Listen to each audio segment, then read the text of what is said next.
We now bring you a conversation with Dr. Arunan Shivalingam, a renowned ophthalmologist from the United States of America. In conversation with him is Professor G. Venkatraman.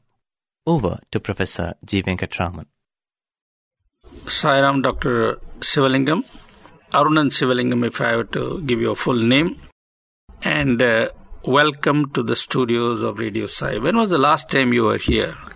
Last year, same time. Same time, yeah. That is November. At that time, Radio Sai just started functioning. We didn't have anything called a studio, and I won't describe.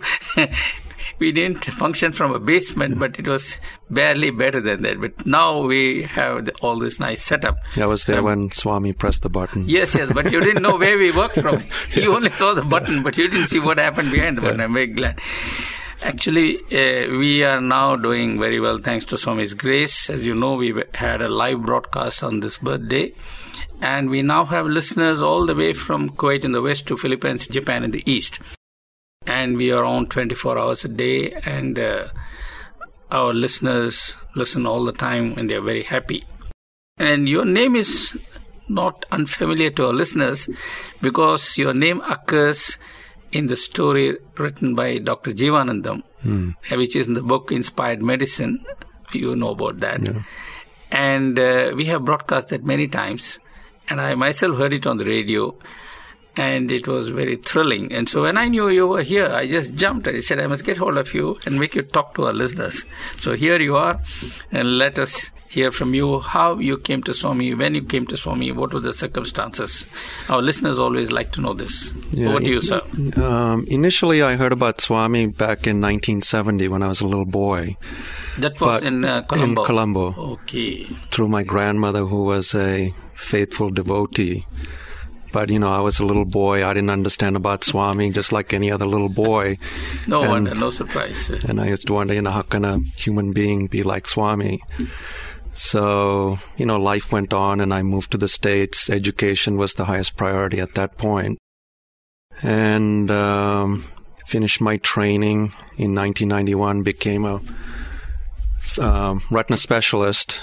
And my goal at that time was to become the best retina specialist in Philadelphia, and worked very hard and became well known in the city of Philadelphia within 3 to 5 years, and became the busiest retina surgeon, written up in Philadelphia Magazine and so on and so forth. So that was very important at that time in my life.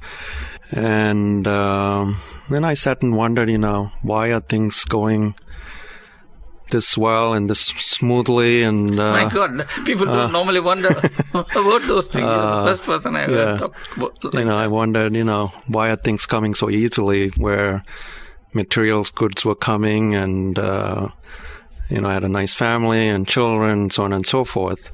Yeah, you didn't take any credit for it. If you were asking that question, obviously you didn't. Yeah, some of it came from my hard work, but I was still wondering, why this is happening. Then, life went on, and I was still working very hard, 70 hours a week. Did you feel at that time that there was some force beyond you that was guiding you or driving you? No, you didn't not that at that time. Not at that time. But you were wondering why it was happening. Yeah. Then came November 13th, 1997.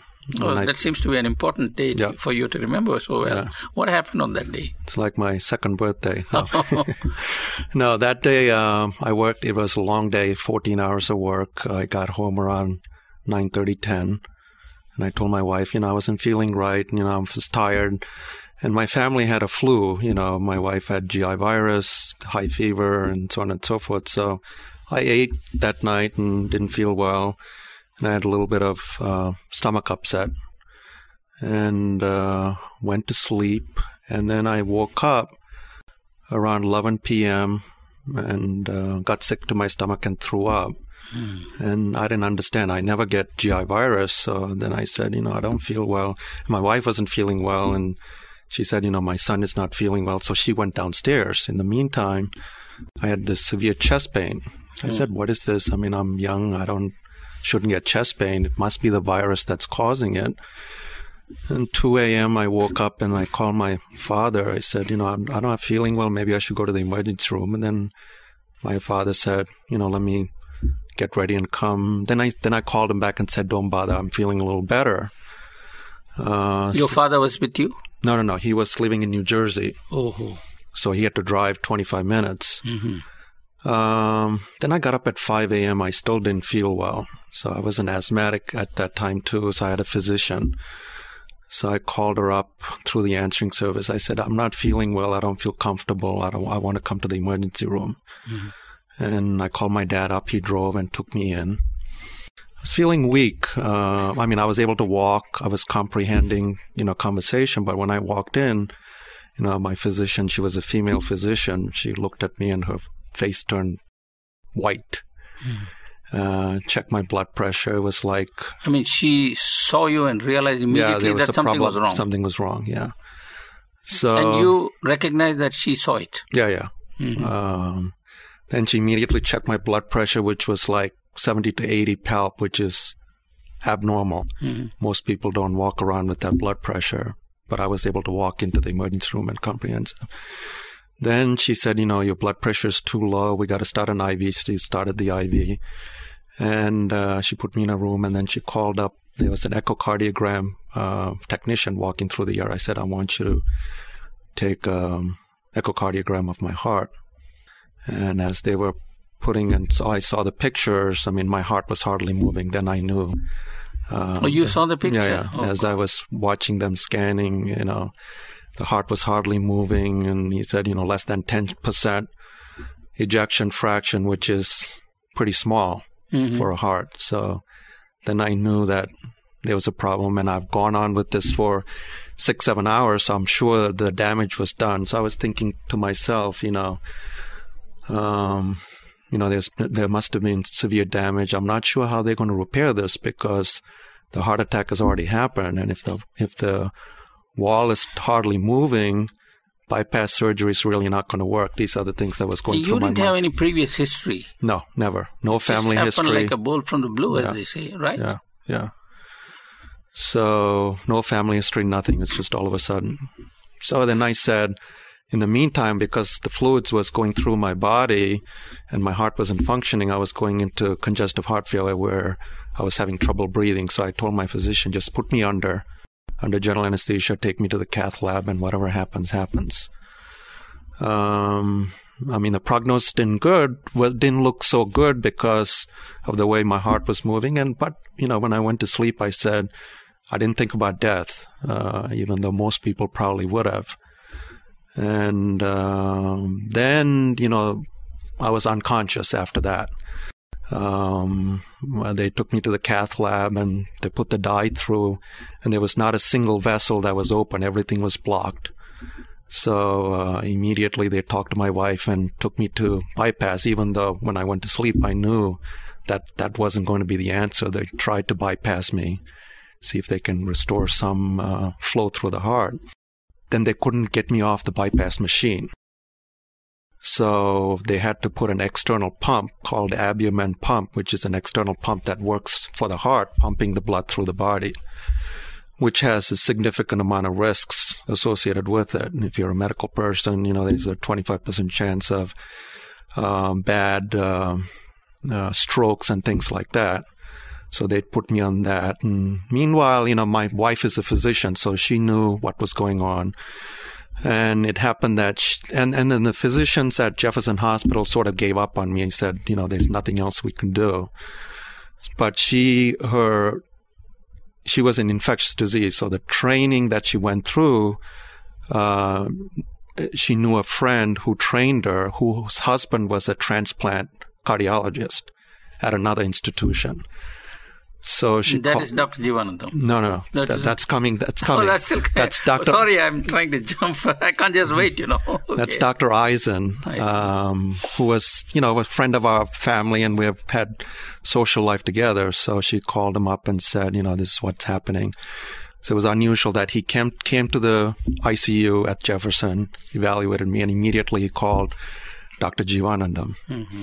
And, he said, this retinal surgeon is in bad shape. Could you take care of him? And in the meantime, Valluvan, I call him Valluvan, and he had plans to fly to California the next morning to give some big lecture and paper at San Francisco. So he canceled his trip and said, transfer me immediately to the hospital. So I was transferred. In the meantime, I was unconscious. I had no idea what was going on. And I got there, he evaluated me, and, he gave a guarded prognosis to my wife and my father and mother.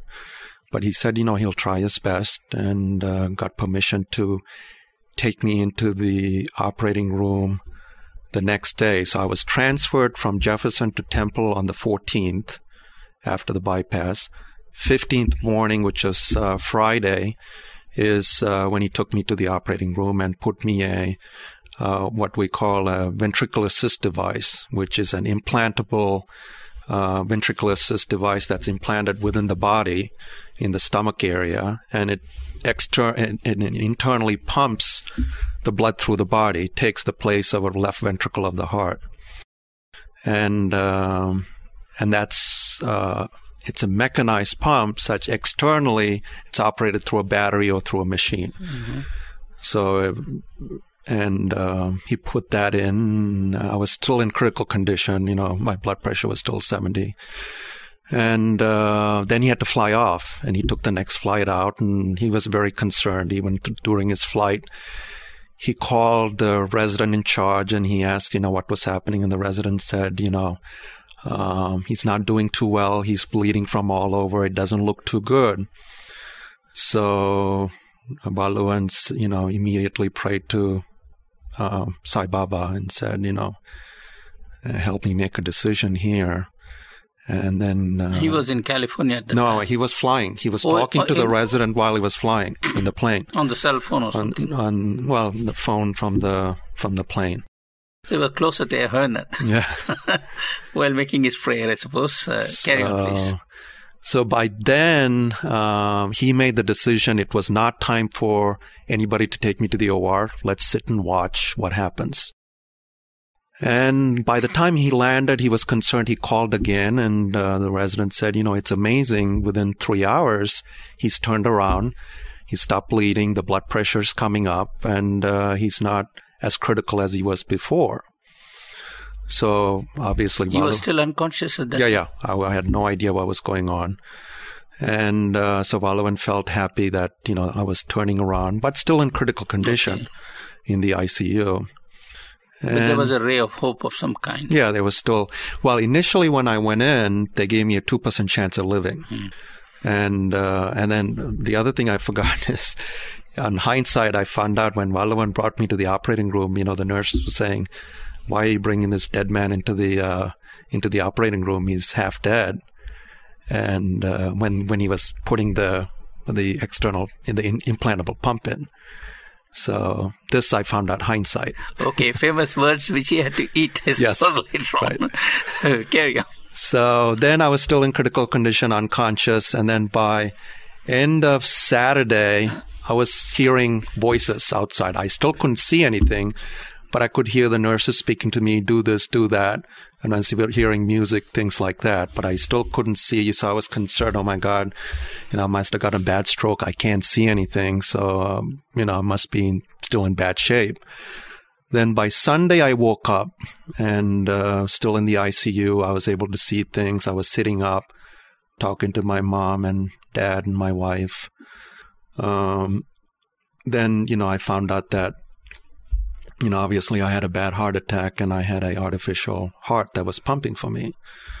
And then immediately, when I saw my mother, I said, I'm going to need your help and God to get me through this. And luckily she was strong enough to, and my wife was strong enough to get me through. Did you know Valluvan at that time? You didn't? No, I haven't even met him yet at this point. The other thing that I forgot to mention is because my mom was a Sai devotee, at the time when Valluvan took me to the operating room, the nurse came out and asked, can we do anything for you? So she gave a picture of Baba and his vibhuti. So when the nurse came into the operating room, I asked Valluvan, my mother gave me this. What do I do with this? And then he got all excited saying, Sai Baba's picture and the vibhuti. So he put the picture on my left arm and taped it and put the vibhuti on me. And then he proceeded to himself. On hindsight, he said that maybe he has a chance to help me at this point. Mm-hmm. So then my mom told me what happened and what kind of physician he was. She said, described him as similar to my age, a little bit taller than me, but same personality as me. So I was happy to find out that he was an Indian background too. And then I met him. He came and visited me. It was great presence in him, and he was a people's person, so which made me very happy that he was taking care of me. But still, I was concerned. I mean, I was, in life, I was on top of my career. To go from there and overnight, I was basically nothing. I could hardly walk. I could hardly take one step. I was short of breath. But, I was willing to fight and rehab myself. And slowly, within 4 to 6 weeks, by December 20, I was admitted November 14th in that hospital. By December 22nd, I was discharged from the hospital from the pump. By then, I was working out on the treadmill. I was able to walk a couple of blocks, and I was functioning myself to wash myself and keep myself clean and things like that. I went home.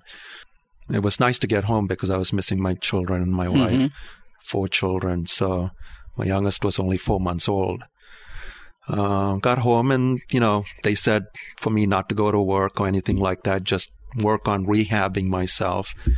And at this time, daily my routine was at this point, knowing that I had too much a chance to live and coming up like this, I knew there was something other than medical miracle that brought me out. And obviously, Baba had some play in this miracle. So I was praying every day and asking for help to get me through this. But I also was strong enough to, ask him that if I was going to become an invalid, where I was going to get a stroke or I wasn't going to be able to perform as a functioning retinal surgeon, I said, I don't want to live. I would rather die than continue on. You gave him your options. Yeah. So life went on, and by January, I was feeling very well. And, Valluvan had told me by February, March, most likely I would be transplanted. So I said, I was feeling good. I was getting bored at home. So I said, let me rehab, keep going. And, January came, February came. And also I had made the decision that there were several transplant surgeons at Temple. And I had told the transplant coordinator that nobody else was to transplant me except Valluvan. So you had full confidence in transplant, I suppose. Yeah. I mean, at this point, I was leaving it up to... talking of transplant, I still remember, this was way back in 1968, I think. Christian Barnard came to Ann Arbor. I was in the University of Michigan, spending a year and a half there. And he had just become world famous. And he gave a public lecture, and I was sitting there listening. And it seemed such a novelty and a curiosity. And here you're telling me that in Temple there were 6 or 7 transplant specialists, and you're able to pick and choose. 3 or 4, yeah. Oh, okay, 3 or 4 at least. And you're able to pick and choose. I want this guy, not the other one. Carry on. So then February, March came, and then I was concerned. I was concerned that, Valluvan was going to be away, and, I was going to be called for my transplant, and he was not going to be here. And then where was he supposed to go at that time? Well, he mentioned that he was supposed to go to Delhi and visit Baba. Oh. So I was a little selfish, and I was praying, what's going to happen if he leaves, and I made my decision. If I was called, I wasn't going to go if Valluvan was not going to be there. Mm-hmm. And it happened that somehow his trip got canceled, and he was still back in Philadelphia. Was it somehow canceled? And now Okay, please go on. And then I got a little impatient because March came and went, and I was feeling good. And I said, I need to get back to work. So my partner called me and said, why don't you come and help me in the operating room? And it was my artificial pump. And if you've never heard an artificial pump, it makes big noise. It's like probably one of the Indian cars going around. So I hope they didn't ban you for noise pollution and things like that. In fact, the first night when I got home, my wife said, "Is there a way you can turn that down a little bit?" So she was kidding me around. But anyway, so I went to work, and actually I was able to help my partner do a case. So I felt good. So I said, listen, I'm feeling good. I'm getting a little impatient. Let me get back to work, 2 or 3 days a week, see patients, and do some surgeries. And but then the hospital people got nervous because, I was in an artificial heart. What happens if I code, or what's the legal implication? And the chief of the hospital called me and said, "You're not allowed to come." So I said, I got permission from Valluvan. And Valluvan actually wrote me a letter, and my chief of my department said he was going to send me a registered letter that I'm not allowed to step into the hospital. So I came with the letter, and he couldn't refuse me anymore. And it was nice that the patients were still appreciative that I was back to work and still continuing to do surgery. In fact, most likely I was the first person in the world to do eye surgery with or any kind of surgery with an artificial heart. So life went on. Did you get into the Guinness Book on that score? No. Not yet. Okay, carry on. And then May came, June came, and I was getting a little concerned. There's a lifespan on the artificial pump too, maximum number of years people have lived with this, probably about 1.5 years. I'm about 8 months out. So in the meantime, I found out that, Valluvan was not totally happy at Temple either, and he had to make a career change too. So I was praying to Swami, please, let him stay here till, even though you've given him grace to move to another state, let him stay here till he finishes the job that he started.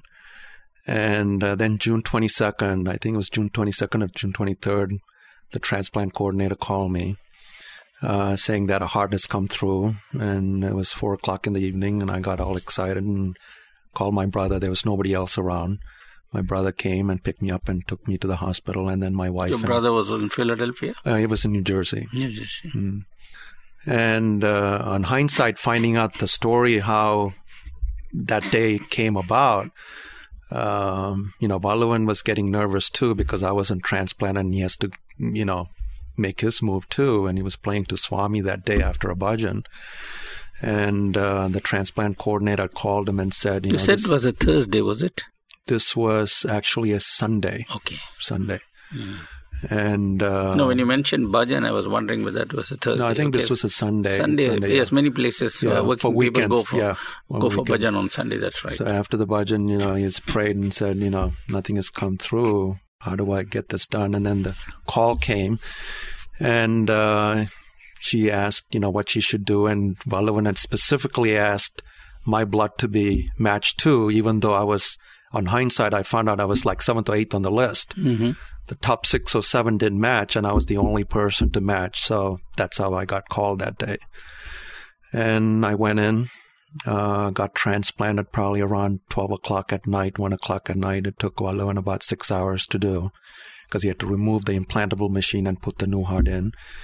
And I woke up by the next morning by 6 a.m., 7 a.m. I was extubated and talking, and I saw Valluvan in the ICU, and he said everything went well.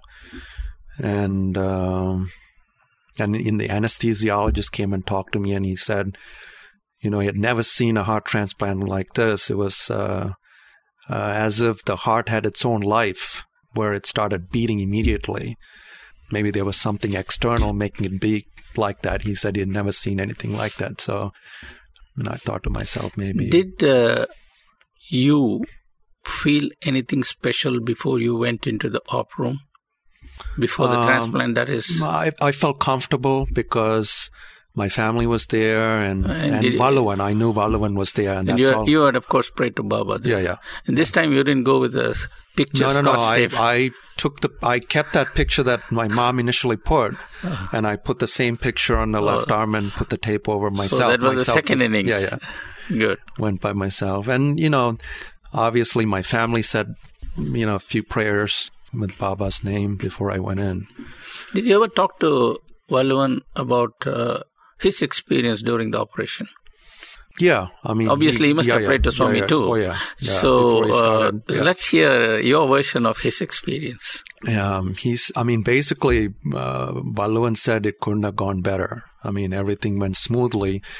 But if I remember correctly, he felt that there was somebody else helping the heart beat so nicely and quickly. It had its life of its own, how it started beating. So there must have been some external forces that was helping him. He felt that. Did he have that feeling only when the heart started beating, or throughout the operation?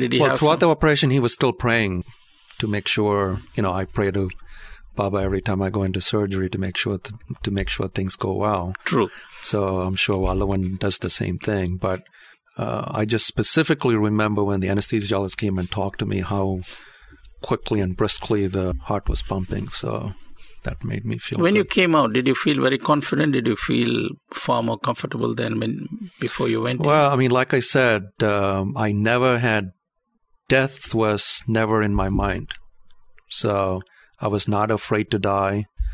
But that was far from my mind. So... I was pretty confident going in that things were going to go this smoothly. Business about confidence reminds me of a little story. Allow me to tell it. I heard it from a doctor. And under a very, I would say, not normal situation. This happened in 1999, March. Swami went to Delhi and then to Bombay. I had the good fortune to travel with him. And he was given a huge public reception in Bombay City, South Bombay, in a football stadium. Our kind of football, not the American kind. Soccer field. Right. Cooperage, as it's called. And all the city dignitaries were speaking. And one of those who spoke was a man called Dr. Vyas. He was actually governor of the Rotary Club. And he came there with a black suit and a bow tie and all that. But he was a doctor in profession.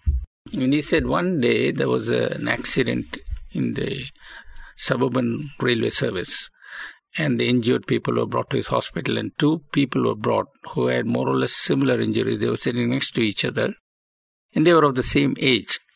And he said, one man kept on saying, I don't think I'll survive, I will die. And he said, he sure died. The other man said, I'm not going to die, I'm going to live.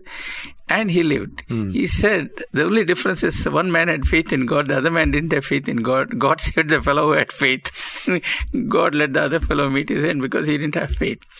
So this faith in yourself is something very nice to hear about, because Swami always says you must have faith in yourself. And if you don't have faith in yourself, you won't have faith in your God, in God, because God is in you. Okay, now let's get on. So I was pretty confident, things were going to go. How long were you resting before getting back to full steam? By the third day in the hospital, I was in the treadmill. Third day you were in the treadmill. Yeah. Okay. So I was feeling good, and even though the cardiologists were getting nervous, they said, don't do this, don't do that. But I was on the treadmill. I was determined to get myself rehab. By the 7th or 8th day, I was discharged from the hospital. And you're back at work in? No, not that quickly. Not that quickly. Yeah, they wouldn't let me go that quickly because initially, once a week they had to biopsy me and make sure there was no rejection and things like that. And there was a minor infection that I had to go back into the hospital to get some antibiotics. But overall, it was a smooth transition. Got myself rehab. I was doing the treadmill, and this was June. By mid-August, I was maybe seeing patients once a week. Once a week. And by September, I was back in 5 days a week at work. Okay, now a couple of questions at this point. After this experience from November to September, did you have a change in your outlook? You said you were asking about why are these successes coming to me, and after success, you had this crisis. What was your mental outlook at this point of time? Well, what I'm trying to find out is, did you start feeling like coming closer to Swami? Yeah. I became more spiritual. In what sense, if I may ask? Spiritual meaning I was praying every day to make sure that I'm doing good things. Just let me get back to the things that I was doing before to help people and things like that. That's the point, helping people. Yeah, that's helping people was the main thing that I wanted to get back, because on hindsight, my patience had a lot to do with how quickly I recovered too, because all of them were praying. I mean, a lot of my patients were nuns and sisters in a, Catholic church and things like that. So they were doing, they were playing Catholic church. So you had a big prayer club backing you. And, my friends and family were praying in the Hindu temple. And some of our people say, prayer is God's only weakness. So God yields to prayers. So, I mean, that was my big push. My extended family that I call as my patients who wanted me back. And I was getting cards left and right, phone calls, all that. So it spiritually got me closer to God. And also... especially through service. Yeah, especially through service. Now, once you went back to surgery and you knew God had brought you back because He wanted you to do His work, did you feel His presence in some of the work that you have been doing since then?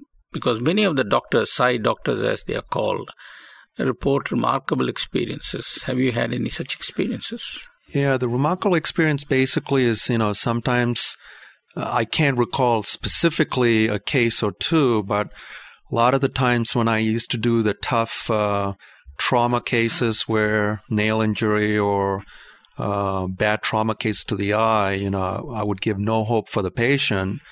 And when I get in, things would go a lot smoother than how anybody would have expected.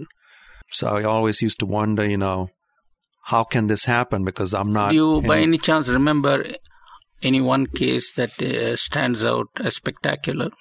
Yeah, I mean, there was a woman that I did with a golf club injury where, initially that I thought that... How old was she? She was my age, probably around 40. Mm-hmm. And how did the injury happen? I thought you hit the ball, not your eye. No, the daughter was swinging.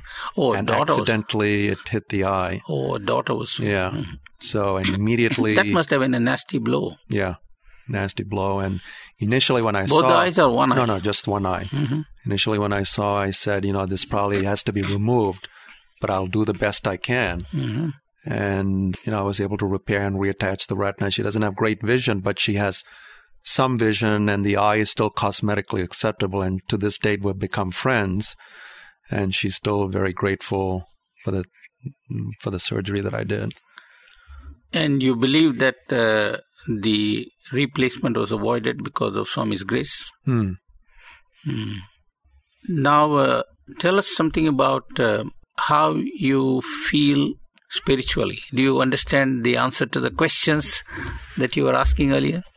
Yeah, I mean, my philosophy has changed in that, initially I was more concerned about being the best and doing the most amount and this and that. And I mean, ego was a big thing, I guess. And spiritually, what I mean spiritually is that taking Baba's teaching and putting into everyday life. What I'm trying to get at is, you were very successful right at the top, and then you had this roller coaster experience. Yeah. And destiny has brought you back. Yeah. Do you feel that destiny has a role carved out for you, special role in view of all this? In the sense, it expects you to go along a certain track and not some other track. Do you feel that way?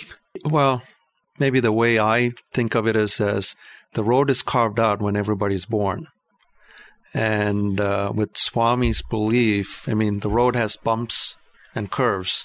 And the way I think of it is with the spirituality and Swami's help, it gets you through the bumps and curves a little bit better than if you didn't have the... That is one aspect, but, there are people who never thought of service. So they were going in a particular direction. Now they made a turn. They come back to service. Yeah. So that's what I'm asking you. Do you now have a different attitude to your entire profession? Oh, yeah.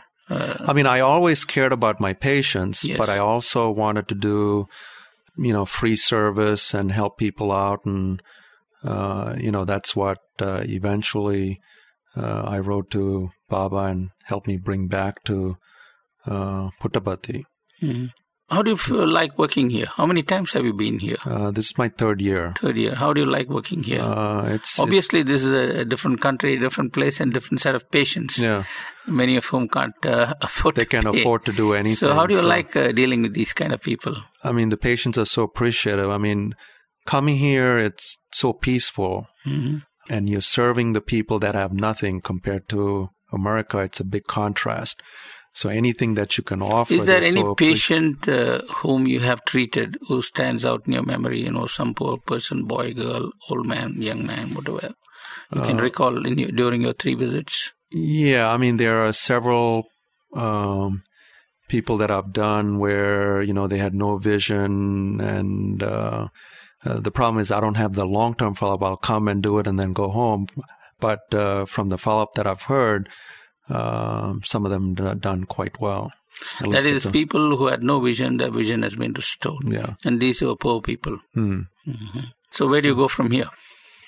Well, I just pray to Baba to help me come back here, give me permission to come back here at least once a year, give me the grace to come back here and to help me do service. You know what he says? This is your home. You can always walk in. And do you know where he stays? Whenever he says, this is your home, this is not my home. And then he says, my home is different. You know what he says? He points to the heart and says, that is my home. Okay. So, not the physical heart, the spiritual heart. So, I would like to ask you finally, if there is something that you would like to tell our listeners, like a parting thought. Yeah. What would you like to say? You know, doctor's profession is a very noble profession. When you treat the eye and give people vision, which they don't have, that's something remarkable. Right. It's pretty close to giving them life back, because life without eye is pretty horrible. Yeah. And you have really restored eyesight to so many people. Now, and you have had a remarkable experience yourself, spiritual and physical. Right. So what would you like to tell our listeners as a parting comment or suggestion or thought? Well, if you look at my condition that I went through in America. By the way, looking at you, I find it very difficult to believe that you went through all that. You look so nice, so healthy and fit. Yeah. May you be like that for many years, but please carry on. The thought that comes to my mind is, you know, if you talk to anybody else in America, they'll say it's the medical technology that brought me back. But if you look at statistically what I went through, 2% chance of living, 40% chance of stroke, another 2% chance of a stroke with the ventricular assist device, death, this, that, and you add it all up statistically, I'm not sure just the medical miracle would have done this. I think I would have had a better chance of winning the lottery than coming out the way I did. I mean, statistically, you can run the numbers, but I'm not sure if I would be in that category without any complication coming out the way I did. Yes, sometimes, God hides himself, and I suppose in America he's hiding himself all the time. Talking of statistics, I'm reminded of a scene from an old Danny Kaye movie. He's a singer or something like that, and he's all the time on the road. He has a daughter, 7 or 8 years, and then she suddenly falls sick, and he rushes home. She's in the hospital, and he asks the doctor, "How's my daughter?" And he says, "Oh, she has a 5% chance of staying alive." And he gets furious. He said, "Doc, that's my daughter. Don't talk statistics to me." So you beat statistics, and you are able to beat it because of Swami. You have that faith, I suppose, obviously. And do the patients who come to you, do you ask them to pray or encourage them to pray, or you just pray for them? No, I pray for them, but they also pray for me, because every time I come, I say I go to India, they get very concerned. Why? What's wrong with this place? Because of the publicity over there. I mean, especially in June, the trouble between Pakistan and India and things like that. They think that I'm going to come here and never come back there, or I'm going to catch some bad disease. And because of my history, they think things are not going to go. This is the safest place. He is here. But they don't understand that. I mean, I tell them I go on a spiritual trip, but they don't understand. But they still say, we're going to pray for you to come back. And they say, we need you back here. So in summary, you can explain my condition two different ways, scientifically or spiritually, but my belief is it can't be purely explained by scientifically. There are other forces that come into play here. I agree with you. Science, I'm a scientist. I have got a background. Science, for example, cannot explain consciousness. And I've heard I've read a Harvard scientist, a biologist who got the Nobel Prize for life sciences. He says, as a scientist, I hate saying it, but I got to admit that there is consciousness in the universe, and the best avatar of consciousness is man, human being. And human being has been evolved by God so that he becomes aware of consciousness, the universal consciousness. I was just amazed that this Harvard scientist is talking Vedanta, much against his training. But he says, I'm forced to admit that. So there is a higher power that moves all of us. And just the other day, when I was talking to Dr. Safai, he was telling me about the wonders of the human body. He said, I'm going to give a series. I'm going to today talk only about the cell. And I sat here absolutely dumbfounded. This cell, little cell, of which there are trillions and trillions, it is doing so many things. He kept on saying the cell is a living being. Don't forget it. That's God in cell. Right. And suddenly Bhagavad Gita began to come alive to me. So I really believe, despite my training as a physicist and all that, Swami often looks at me and says, you scientist. I tell him, no, Swami, I have defected. I'm no longer a scientist.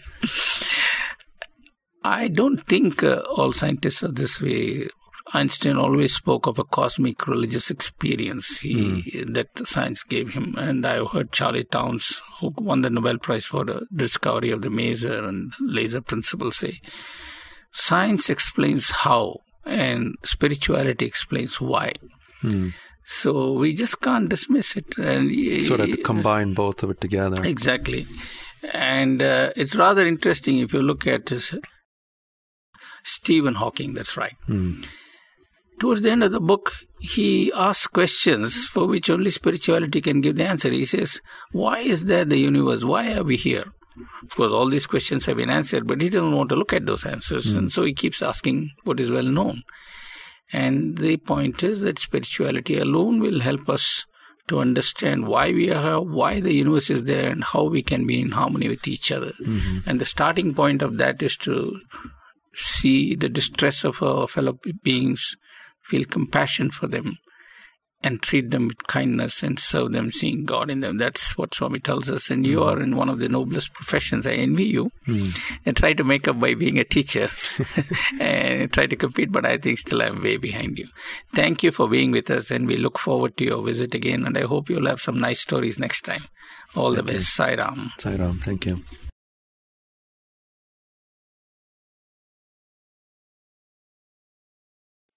We now bring you a conversation with Dr. Valluvan Jeevanandam, a renowned cardiologist specialized in heart transplants. He is also the surgeon who did the heart transplant for Dr. Arunan Shivalingam. In conversation with him is Professor G. Venkatraman. Over to Professor G. Venkatraman. Sai Ram, Doctor, it's a pleasure to have you with us in the studios of Radio Sai. I might tell you that you are no stranger to our listeners out there, for the simple reason, actually there are two good reasons. One is we took the liberty of broadcasting extracts from your wonderful article in the book Inspired Medicine, published by Leela Press. And after we did that, one day I was knocked out to know that one of the persons on whom you did the heart transplants was right here. And he was sitting there in the very chair you are now sitting, and he told us all about how you fixed him when he was almost beyond repair, shall I say. So we are just absolutely thrilled to have you here. And Ravi Mariwala used to tell me, why don't you invite Dr. Jeevanandam? I used to tell him, bring him. I'm all waiting for him. I'll just give him enough time to get over the jet lag. I hope you've got over the jet lag by now. And so we welcome you most warmly and heartily to our studios. And why don't you begin by telling our listeners and also myself a little bit about yourself after which we will talk about how you came to Swami. Over to you, sir, Doctor. Sure. It's my pleasure to be here. And I had... You'd like to know where I grew up, or... Sure. Not only me, all our listeners out there. There are thousands of them from Kuwait to Philippines and Japan. They're all eager to know about you. I came with my parents to the U.S. in 1970. Mm-hmm. We settled in a suburb of New York called Fort Lee. You must have been about 10 years or something like that? Yeah, I was 10 years old. So then grew up basically in that area. Attended Columbia University for college, and then went to medical school at Columbia. And then I did my surgical training in New York City at Columbia as well. And then I did my cardiac training. So it was about 1991 where I moved out of Columbia and went to Philadelphia. And I worked in a place called Temple University there in Philadelphia from 1992, really, to 1998.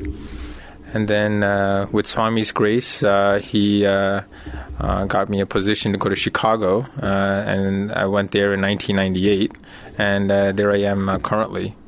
Good. Now you mentioned with Swami's grace. Obviously, we would like to know from you directly how Swami entered your life. Well, I know it's a very interesting story, because if you told me exactly what we want to hear. If you told me when I was growing up that I would know about Swami and I would be devoted to Swami, I would have thought everybody was crazy. Because by the way, a lot of people whom you would see around here are of that type. In fact, a good number of them, I hate to disclose the percentage, did not believe in Swami. And they thought it was all a hoax, but they were the fellows to be bowled out first. So when I grew up in a typical materialistic, immature way. My whole life was focused on attaining worldly goods, such as, expensive cars, race cars, things like that. Mm-hmm. My mother was very spiritual, and she used to tell us to pray and then to do, slokas. And, of course, every single time she used to say that, I used to try every single excuse not to do that. By the way, when you say typical American, perhaps you meant typical modern American, because the very first founding fathers of America were the pilgrims, mm-hmm. who were very religious. They were, and I guess when I say a typical American, maybe I'm not modern American. Maybe I'm not being fair, because there are a lot of Americans who are still very religious, and But let's put a typical modern person, more involved with because that type is found everywhere. That species is universal. Carry on, please. So I grew up that way. My mother, of course, believed in God, and I guess I kind of believed in God, but not really with any type of devotion. And, a very interesting story, because I think in 1985 or so, my aunt, who lives in Tuticorin, mm-hmm. We went and visited her, and she said, let's all go to Kodaikanal, because there's a person there in Kodaikanal who, if you give him, you can ask him questions and he'll give you answers. And, we call him Sai Baba. And my first response was, oh, no, not another one of my aunt's little, gimmickry type of people. And, of course, I didn't want to go. But, look at the opportunity, because at that time, I'm sure there weren't that many people there in Kodaikanal. You could have had a real close encounter with Swami. Absolutely. So that's why, Swami says you can only go and meet Swami when it's time. That's true. And that was not the time. So how I actually got to know about Swami is my parents were in New York till 1986. Mm-hmm. And then they moved to Phoenix, Arizona. And in their... getting acquaintances in Phoenix, they met somebody who had a Sai Baba center. Mm. And so they went to Sai Baba centers. That center, it's in Mesa, Arizona. It's close to where they live in Scottsdale. And so every single time I used to go to Phoenix, they used to say, come on, you have to go to bhajans. They had Sunday bhajans. And in the beginning, my first response was, oh, no, this is another one of my mom's little, games trying to get me into being devoted to God. And, we used to do everything possible to avoid that. So if I had to have a plane ticket, you take it on Sunday just before bhajans, so you didn't have to go to bhajans. And, the usual naughty things that a son would do, I guess. Of course, Mom had all these books about Swami at that point. And, she'd read about the books, and she knew about Swami, and she'd want me to read the books. So every single time I used to go back home to New Jersey, she'd give me all these books and say, did you read it? And, of course, I had a big stack of books at home that I hadn't quite read, but found every excuse in the world why not to read them. You plead the Fifth Amendment or anything like that? No, I think I conveniently told a lie. And then, slowly, but my mom was very, very persistent, and she found a Sai Center in New Jersey that, she kind of made us go to. And slowly I started enjoying the bhajan music, and that's actually what was the first thing that really drew me to the Sai family, is the music. And slowly I started even listening to that music in the car. And then, one amazing story, when I really became a Sai Baba devotee was I was going on a plane, and I was going to Phoenix, and I know I put 2 or 3 novels that had something to read on the plane. And I boarded the plane, tried to pick out one of the novels, and, there were no novels there. The only book that was there was The Vision of Sai by Rita Bruce. And I know I didn't put that book there because there's no way that would be the one book I would use to be on the travels. But I started reading it. And, for some reason, I just didn't even close the book. And the next thing I know, it was 4 hours away, and we had landed in Arizona. I had finished about 3/4 of the book. And for some reason, I think that was the time Swami thought it was time to reel me in.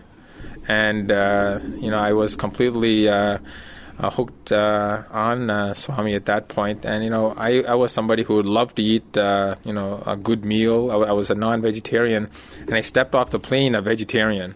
And, my mom had cooked all this food, and I said, Mom, I'm a vegetarian now. And, she, of course, started laughing because, it thought it was one of my little jokes or something. And that was interesting because that was 1992. It was late 1992, and since then I have not eaten any meat. So one book and one plane ride made you into a vegetarian. A vegetarian and a Swami devotee. Okay. That was a miraculous plane ride. So the airline should advertise that flight. Make a lot of money. A lot of people may not want to get on that flight. Okay. So that was actually my journey towards Swami. And it was interesting because that was the time that I'd become a attending physician. And, it's very interesting because, as you know, in the U.S., when you become an attending, that's when you actually start making, a good amount of money and things. And it was interesting because Swami kind of waited till that time. When you're a resident, you don't have that much money. You're just kind of going from paycheck to paycheck. And then when you have a little bit more money, I think Swami at that time said, okay, this is time when, we bring his values in so he doesn't go completely overboard. Mm-hmm. And so at that time, from then on, we used to go to Phoenix on the purpose of going to bhajans. So instead of taking a plane ride out on Sunday, we should take planes out on Monday so we would be able to go to bhajans and go to our study sessions. You would go all the way from Philadelphia to Arizona? Well, more often than before. I mean, we used to go maybe once or twice a year, and then we started going 3 or 4 times a year. Okay. And then we started attending our bhajan sessions in New Jersey itself more often. Mm-hmm.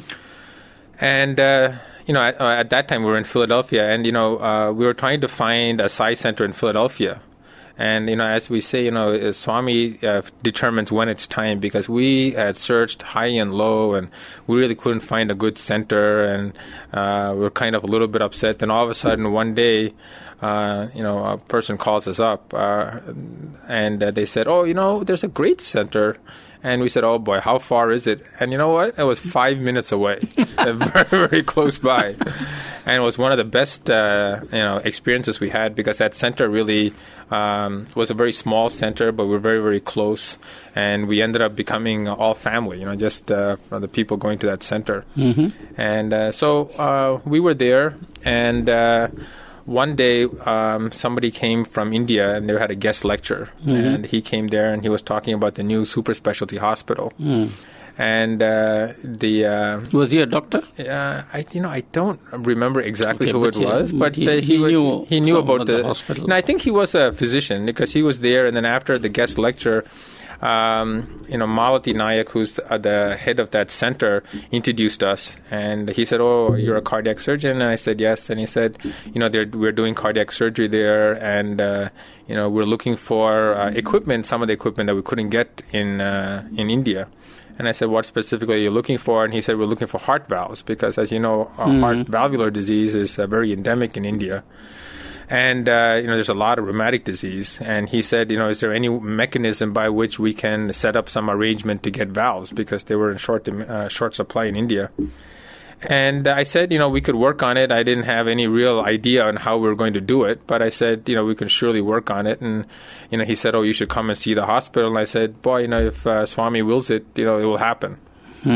So that was around January, and January of which year? I think it was 2003. Oh, sorry, 1993. 1993. Yes, I'm sorry. Okay, 10 years ago. About 10 years ago. So I started making some inquiries about how we could, come and help, and obviously, nothing happens till Swami wills it, and for the longest time, nothing was going on. And, I was thinking about coming to India for a visit. But at that point, we had some turnover in our section of cardiac surgery. And I was the only person able to do transplants. And we were a busy transplant center. So, even my wife Sheila said, "Can we go to India this year?" And I said, "Well, you're going to have to go on your own because I don't think I will have time off." And so she said, "Just ask your boss if you can take some time off." I said, "I can't even ask him because, I'm the only one doing transplants. If I go, we won't do transplants." So, this is, again, one of Swami's miracles. We ended up hiring a new faculty member at that time. And he was brand new, so he didn't know much. And so my boss comes to me and he goes, "Listen, you've been working very, very hard. I think you really need to take some time off. So why don't you cover for your partner when he goes to Japan? And then when he comes back, why don't you take about 2 or 3 weeks off and kind of just relax and enjoy yourself?" So, from completely out of the blue, because I didn't even have to ask for time off. He basically came and volunteered time off for me. So, again, one of the ways Swami works. And then after that, my wife said, "Well, if you're going to come to India, how about visiting, Puttaparthi?" And I said, "Fine." And she said, "Did you work on any of the valves and everything that they had asked you for?" And I said, just very, very superficially, but really hadn't made any inquiries. And you wouldn't believe it because the week after that, a lot of the salesmen came to me. And they said, "Oh, we hear you're from India and you might be going back to India. Do you have any interest in taking any of these products back for charity work?" So even before I asked, they came to me. And we got a big bounty full of medical products. And we left India and I came in search of coming to the hospital. And Swami was in Whitefield at that point. And that was the first time that we got to see Swami. I was all the way in the back of the line, and I just remember a very small yellow, orange speck because we were so far back. But it was a very, very fantastic experience at that point. And then I took a taxi and came over to Puttaparthi, and I came to the hospital. Nobody knew you were coming? Nobody knew. Oh, that's why you were at the back. Okay. So I came here, and then at that point, the head of the blood bank was the first person I met. Mm-hmm. And so he welcomed me, and then, we spoke, and then he introduced me to everybody else, mm-hmm. and they introduced me to some of the surgeons who were there at that time. Mm-hmm. And then, they asked what I did. I said transplants. So they wanted a little talk on transplants. I just happened to have some slides, so I gave them a talk on transplants. Mm-hmm. And we gave them a lot of the products that we had. And then, they said, you need to come back at some point. And I said, when Swami wills. And that was the first time I actually had come to the hospital. And we went back, and then, we had darshan again from a long distance from Swami. But it was a very nice experience, and that was the first real experience with Swami. And then they had the this was in Vrindavan. This was in Vrindavan, yes. Had they built the Sai Ramesh shed at that time or not yet? They hadn't expanded. I remember sitting there. It was in the sun. Was there a tree and all that? Yeah, there was a tree, and you had to sit there, and then we actually sat on the sand and the yes, concrete. There was a big circular shed, and you used to sit under the. That was called the Sai Ram shed. Okay, so you came at that time. That's very nice. So then the next thing that actually happened and by that time we had become slowly more and more understanding about Swami's values, and the kids were going to SSE classes. We were going to regular bhajans at that point. And then the next event that happened was I got invited to come to the cardiac symposia that Swami Yes, there were had. a couple of them. So this wasn't the first one. I got invited to the second one. Mm-hmm. And, interesting, I was trying to figure out how they would even know me. And I guess that my visit to Puttaparthi earlier, and I talked about transplants, and they wanted to come and somebody give a talk on transplant. So that's why they had invited me. So I guess, as we say, every single little event has some significance. Of course, they're all interweaved together. Yes, it's Swami's little plays, little games. It keeps happening all the time. So I ended up coming to the second symposium, and that was a fantastic experience because only Swami can get all these eminent physicians. There were so many people who were real masters in the field of surgery. I was just in awe. And, that's right. And you had to come all the way to Puttaparthi to see these exactly. masters. Imagine that. These are people that I would have absolutely no access to if I was in the United States. Talking of transplant, I must just interrupt to tell you that way back in 1968, I was in America. I was at the University of Michigan spending a couple of years as a postdoctoral fellow. And guess who came there? Christian Barnard. And there was a big auditorium, university auditorium, and he gave a public lecture, and the place was packed. I was one of them. I mean, he was the only guy who had done a transplant at that time. Carry on. Oh, that was the heyday. Heyday. And so, people like Donald Ross, and I mean, those were really masters in the field. And they had all come to see Swami. I mean, they were invited to the symposium here. And I came here and I'm looking at all these people and say, boy, it's amazing that they would come all the way from, either Australia or England, United States to come. And at that point, I had talked to the people, and they wanted me to come and work at the hospital. So we had made some plans to do so. And how many times have you come to this hospital since then? I've probably come about 10 times. 10 times. 10 times. I try to come every year. There are a couple of years that I've skipped, and a couple of years I've come more than once. And every time you stay about 10 days, 12 days or about, something? Yes. And you do quite a few surgeries during that period? In the beginning times, I used to actually come and do the surgeries. Mm-hmm. And I think as things have evolved, because now there are surgeons here who've been here for a long period of time, we basically come and give them support at when they do difficult cases, or if there are new techniques that we pick up. Mm-hmm. For instance, things like off-pump coronary bypass surgery. Yes, we've been hearing about it then. So why don't you tell us a little bit about that? Because that seems to be new and everybody does not know what it's all about. In the past, when we did bypass surgery, so bypass surgery means that the blood vessels to the heart have a blockage. Mm-hmm. And when they have a blockage, you actually take a vein from the leg, or an artery from the arm, or an artery from the chest, and you basically go around the blockage. So it's a detour. Mm-hmm. And that's why we call it bypass grafting. Mm-hmm. And in the past, we thought that the heart had to be stopped to get that done, because obviously the heart is beating. Mm-hmm. And when it's beating, it's very, very hard to do the surgery on a beating heart. So we used to go on what's called the heart-lung machine. The heart-lung machine basically takes the function of the heart and lung, so you can stop the heart. And when the heart is stopped, there's no blood flow in the blood vessels, so you can see the blood vessels, and you can do we call it, the connection is called an anastomosis. Mm-hmm. So we actually use a very, very fine suture about the width of your hair, and we do the anastomosis. Probably about in about 1997, there are some physicians who started doing those connections or anastomoses on a beating heart as opposed to really stopping the heart. And the techniques have evolved since then, and we now have a lot of apparatus and a lot of equipment to help us stabilize the blood vessels. And for instance, what these stabilizers do is they apply a little bit of suction on the heart, and you can actually lift that portion of the heart, so the rest of the heart beats while that portion of the blood vessel is stable and it doesn't move as much.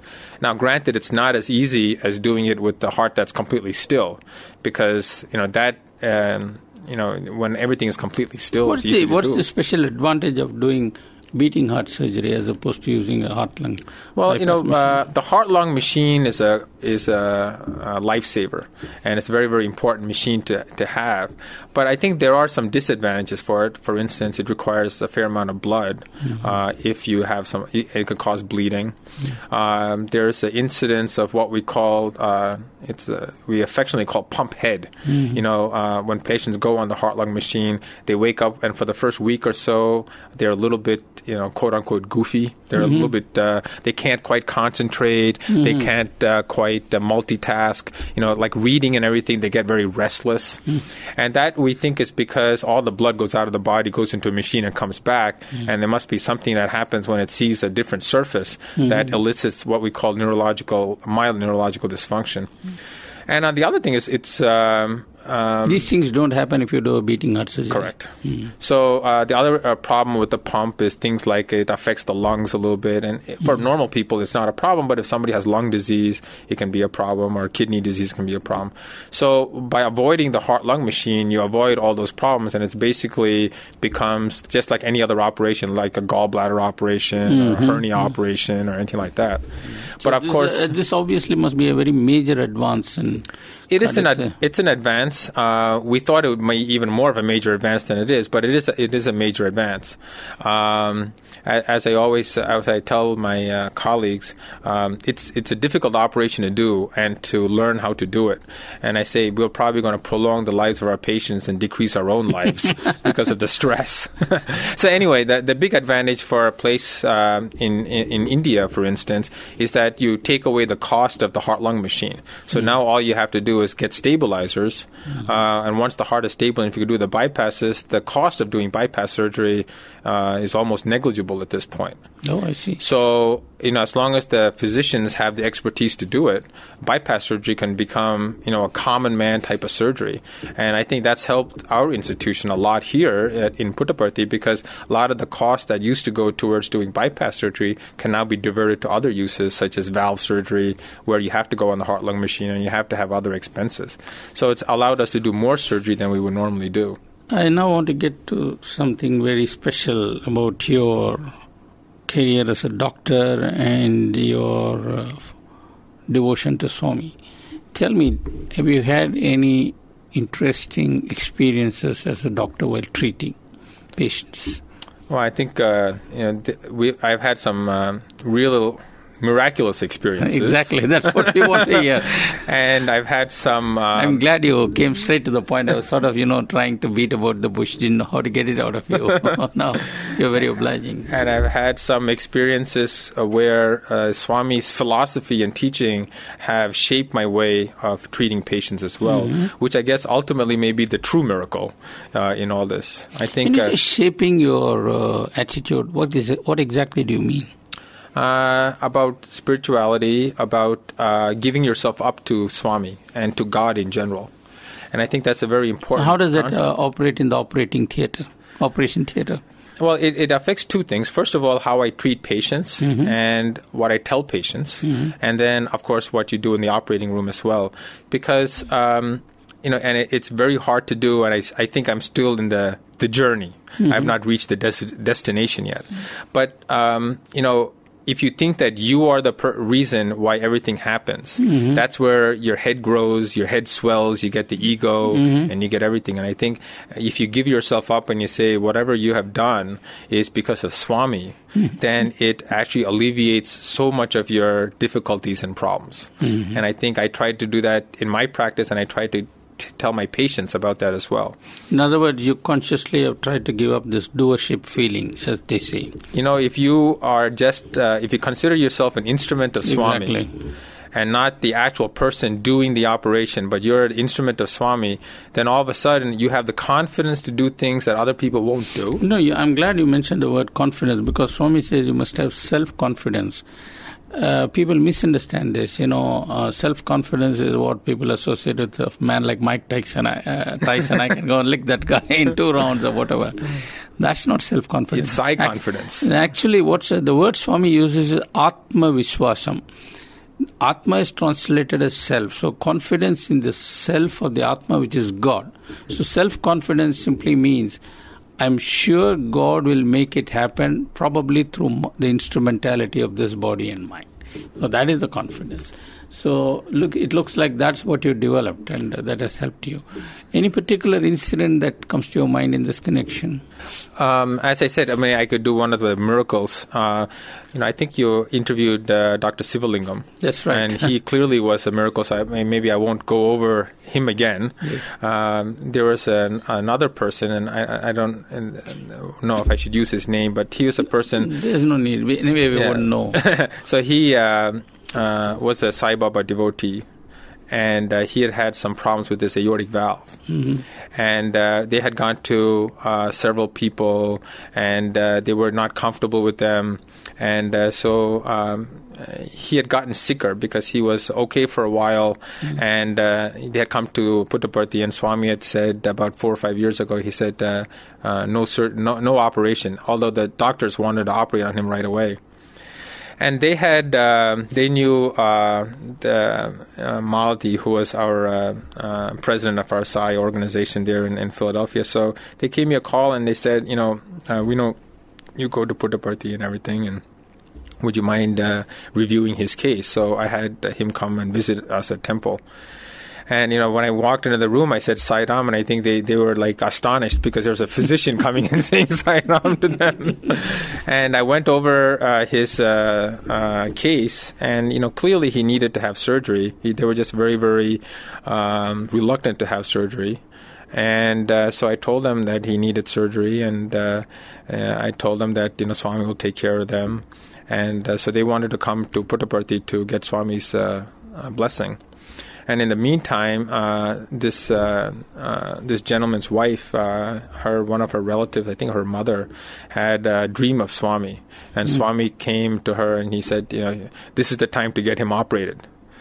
And so they came back to me and they said, we think it's time now because, Swami's came to our dream and he said that. And they said, well, can you do it on a Thursday because that's Swami's day? And it just so happened that Thursday was the day I was going to be out of town, but I changed my plans and we operated on him.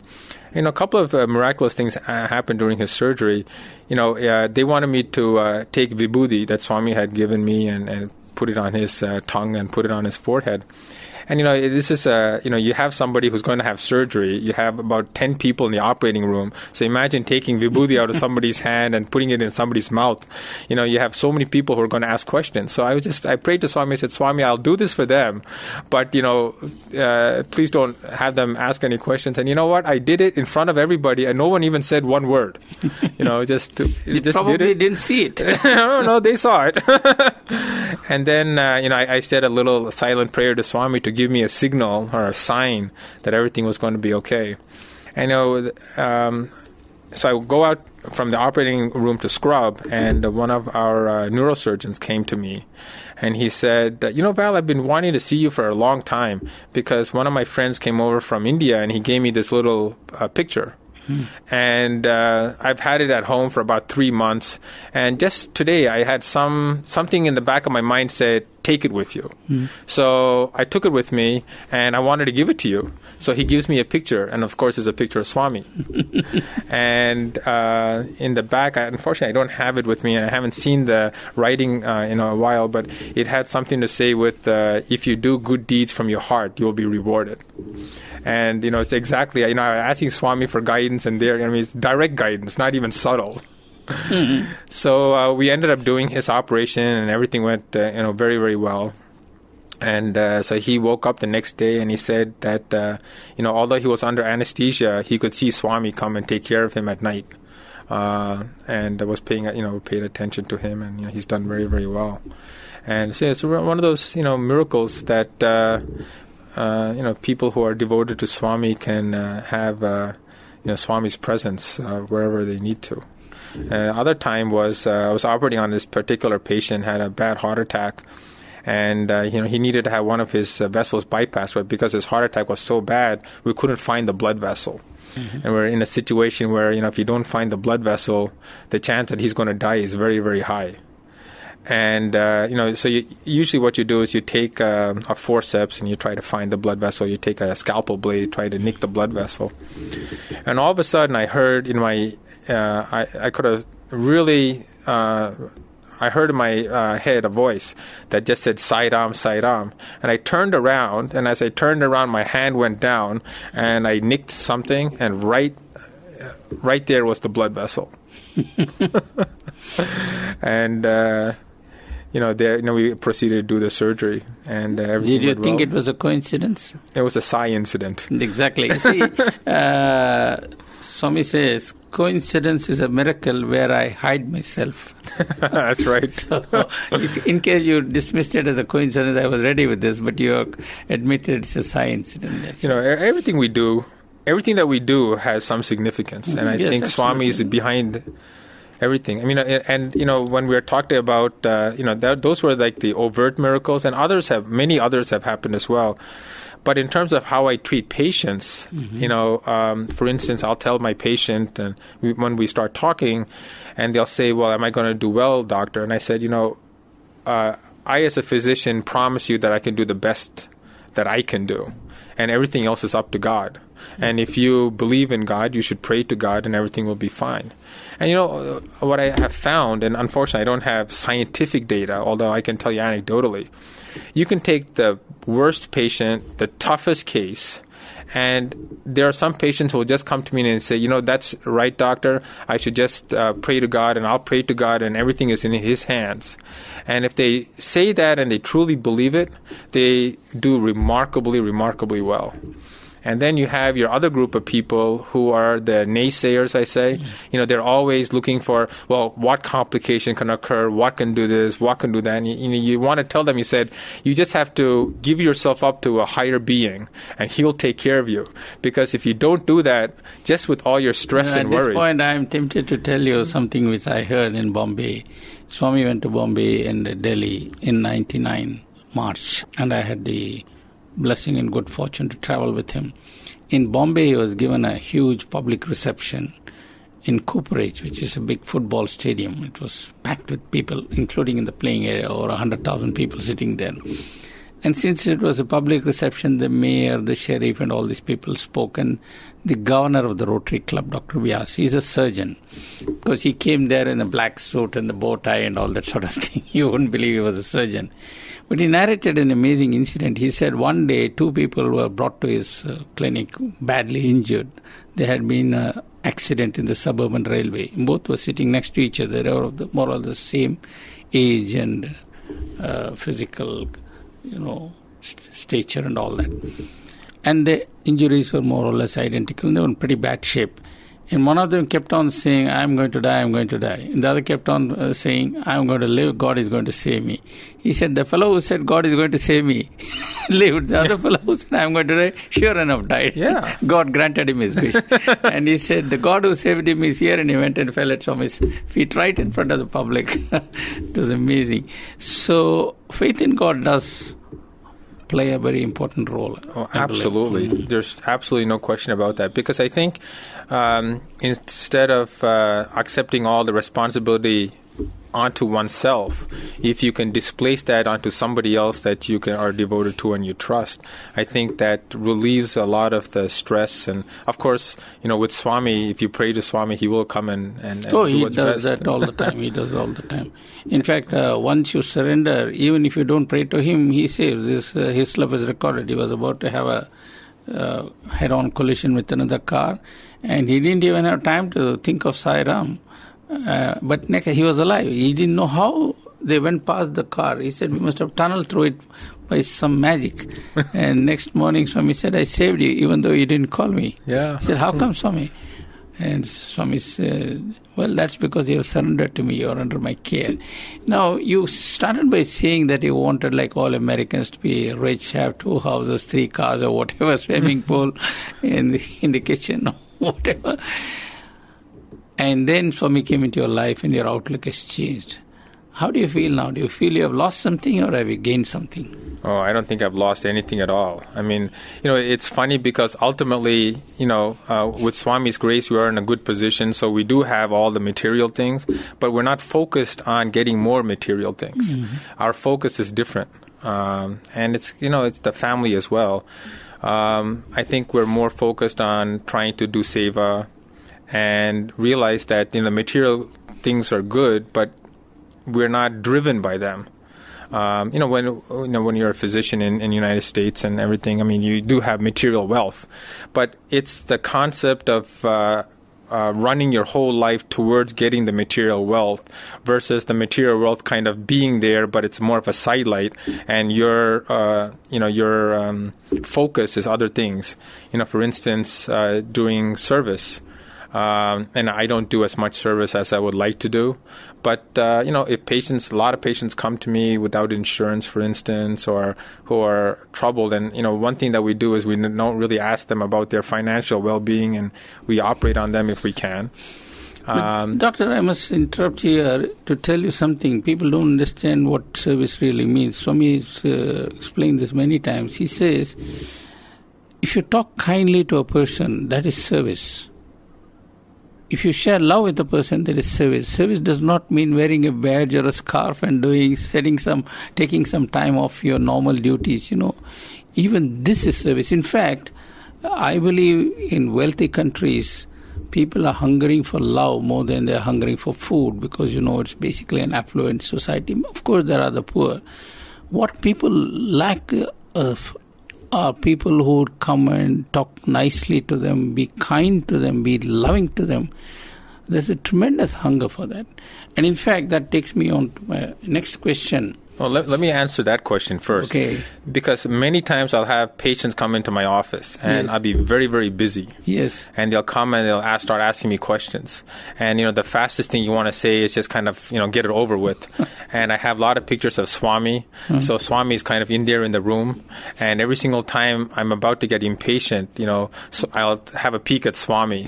And I remember exactly what he has said in one of the interviews is that you have to be patient with your patients. Absolutely. And so, immediately I realized, that I should follow Swami's principles. So you slow down and then you draw pictures or you can take charts and explain to them. And many patients will say that that's the first time they've actually understood what is their problem. Mm-hmm. And once they understand what their problem is, then they could, in their own mind, start the healing process. Mm-hmm. And I think a lot of the healing has to do with how you interact with patients. Mm-hmm. And, being loving to patients, I think, is one of the most important things that Swami is taught. Indeed one of the central points about Bhagavad Gita. You do your work consciously and in a loving manner without worrying about the rewards. That itself is service. If the world does this, half the problems in the world would disappear. So it is not necessary, as Swami says, for you to pick up a broom and sweep the villages. That's not really required. Do what you are supposed to do in the station to which you are born. But do it as a service to God and a service to humanity with love in your heart. Now, since you are from America, permit me to ask a question which I ask almost all people who come from there. It looks to me that America definitely needs Swami. It might be prosperous in a material sense, but I think there is something very sadly missing there. And if America were to understand some of the higher values which it once possessed, but since then seems to have set aside for whatever be the reason, then the world would be a different place, because the world tends to do what America does. What America does today, the world does tomorrow. So the question is, how do you think mainstream America can discover Swami? That's an interesting question. I mean, I think, you had originally asked me, do you think it's ready for Swami? I think, it's very interesting because America sometimes doesn't get the credit it deserves because it is a pretty open society. And, I think that if you look at the literature, the lay literature, there is certainly a swing towards spirituality and the healing powers of prayer. I mean, all these things are titles that come off from Newsweek and Time magazine. And there's been this real trend towards finding your inner self, all the things that, Deepak Chopra talks about. Deepak Chopra basically talks about everything Swami talks about, And I think so if there was some push for somebody like Swami, I think they would be more willing to accept it. And for instance, a lot of our bhajan centers, they're all full of Americans. There are a lot of American devotees of Swami. And I think that they are very flexible and willing to listen to something. There's a very important point here. America is packed with people who are very, very intelligent. But as Gandhi says, he is no God who merely satisfies the intellect. God to be God must rule the heart and transform the senses. So unless America decides to step out of the head and discover Swami with the heart, it's going to miss Swami. So many of the people whom you talk about are well-meaning, no doubt, but I think their approach to these things tend to be intellectual. Whereas with Swami, that's the first thing that happens. The intellectuals come and they realize that it's no damn use. You got to throw it away. I'm an example of that. I'm supposed to be a scientist, and I realized that this is not the way. It's the heart. It's the compassion. It's the love. And everybody wants love. So I have a feeling Swami must be seen as the embodiment of love, embodiment of compassion, embodiment of forbearance. And that is the value that we must discover in Swami. So my question is, do you think we in the Sai family can make the people of America, the mainstream Americans that is, aware of these aspects? For example, even in India, not many people know that there is a hospital like this and all these sorts of things are going on. No, I must admit, when I come to India, there's more criticism of Swami than, obviously there's a lot of praise, but in the lay literature, there's often criticism of Swami. And in the United States, I think there needs to be one event that happens that changes people's mentalities, or if it's a very, very slow process that's ongoing. But I think in the U.S., in terms of the intellect, they're understanding spirituality more. And I think, when you start talking about love in the United States, the first thing you think about is the hippie generation. So, so they don't understand that concept quite yet. But I think they will understand that concept. I think they're coming towards it. It's going to take a while. But I think, I suspect that populace will be easier to understand about Swami's principles than most other countries. I don't know exactly how we can foster that. We do that in our little ways. I mean, when we have our Sai centers, we do seva, and always people ask us, what group do you belong to? And we tell them, and they say, what religion? And we say, we're all religions. And so we spread the Swami's values a little bit at a time. That's the point. You see, we rise above religion. There is no question of religion or anything like that. There's only one caste, the caste of humanity, and there's only one religion of love. And the sooner we understand that, the better it is for all of us. Yeah, unfortunately, religion is a mechanism by people, one of the main reasons people fight. And they should just get away from that. The concept, if you look at all the religions, their tenements are all the same. The origination is also very, very close together. So they just have different interpretations, and people use those interpretations to fight with. Yeah, I think these people who don't know what religion is are the ones who invent all these interpretations. Otherwise, they get out of they lose their importance. So, would you say that you're quite optimistic that things would look up in America and more of that country would discover the glory of Swami? I think, overall, I think there's a forward-looking trend. I think it's going to take time. It's nothing that's going to happen overnight. No, that's true, because as Swami says, everything must be done at the right time, under the right circumstances. Just as people come to him only when the situation is ripe, nations also will come to him only when the conditions are right. You see, if you look at the way people have been coming to Swami from 1940 onwards, 63 years have passed. The type of people who have been coming to him have gradually changed. It is only in the 70s that he started bringing in people who were capable of some organizational work. Till that time, there was hardly any organizational activity, serious organizational activity. Organization, even with respect to Mandir, there were people needed to run the canteen, there were people who needed to run this facility, that facility, a small general hospital, a handful of doctors to look after that.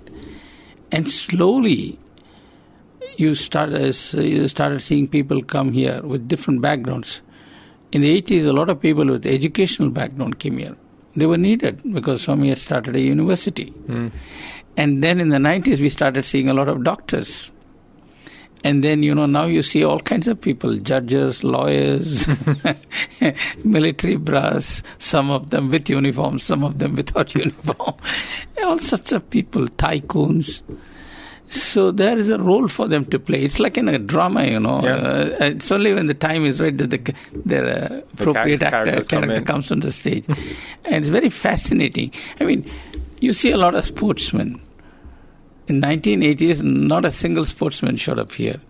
But in 1995, we actually had a cricket match, a one-day international here in the Hillview Stadium with all the big stars, some of whom are playing right now in the World Cup in South Africa. They played right here before Swami. And the Prime Minister of India came to inaugurate that match. Can you imagine that? For everything, there is a time and a place. I mean, we had the First Lady of Kazakhstan. That's a Muslim country, by the way. She came by a direct flight from Almaty, now called Almaty, to Puttaparthi. And for those days, Puttaparthi was declared a port of entry. They had customs and immigration here. Just for her. She chartered a plane and came all the way here. The King of Nepal came here. And like that, so many people have been coming here.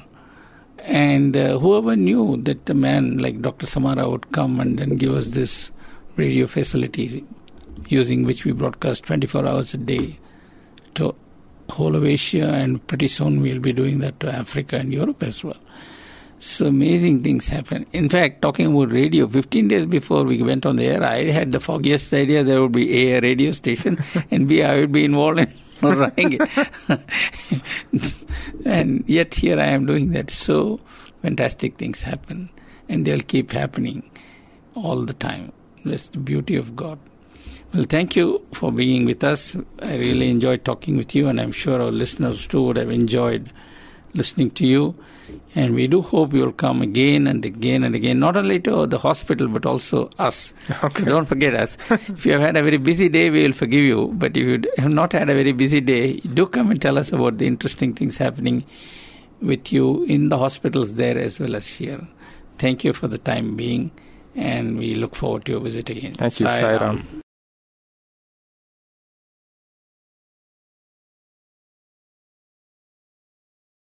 We now bring you a conversation with Sri M.K. Rasagothra, former Indian diplomat. In conversation with him is Professor G. Venkatraman. Over to Professor G. Venkatraman.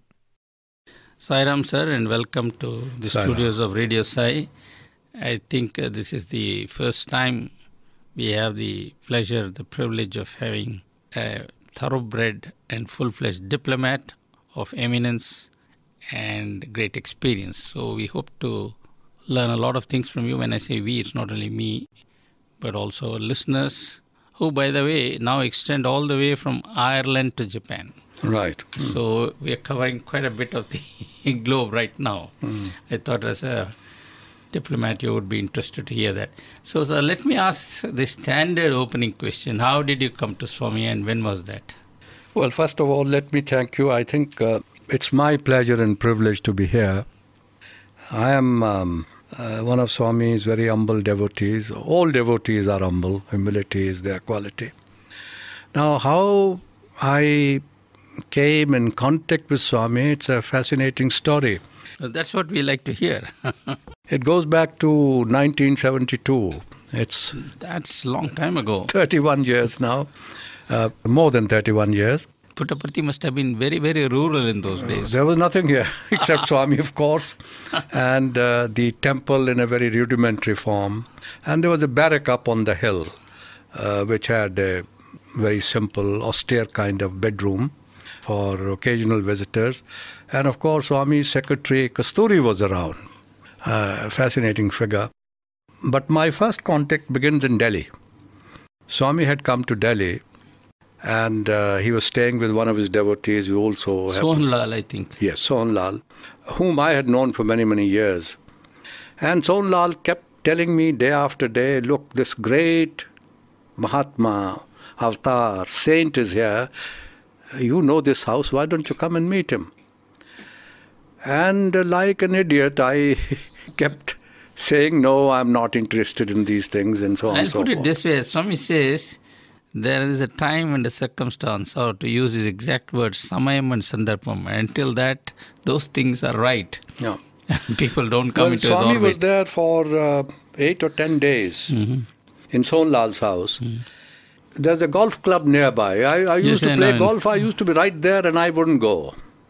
Then on the 8th day, while we were playing golf, one of my partners in the game said to me, look, you haven't been to see Sathya Sai Baba? I said, no, I haven't gone there. He said, you are missing something great. What was in these simple words? These were his words. I felt that as if something had knocked me. I finished the game.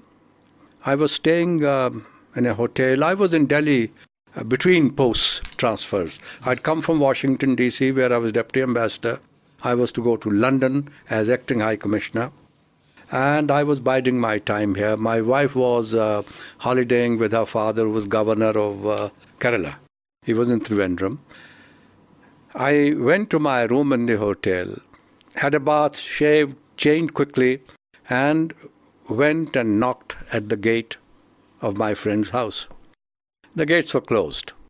This was around 11 o'clock, 10:30 or so.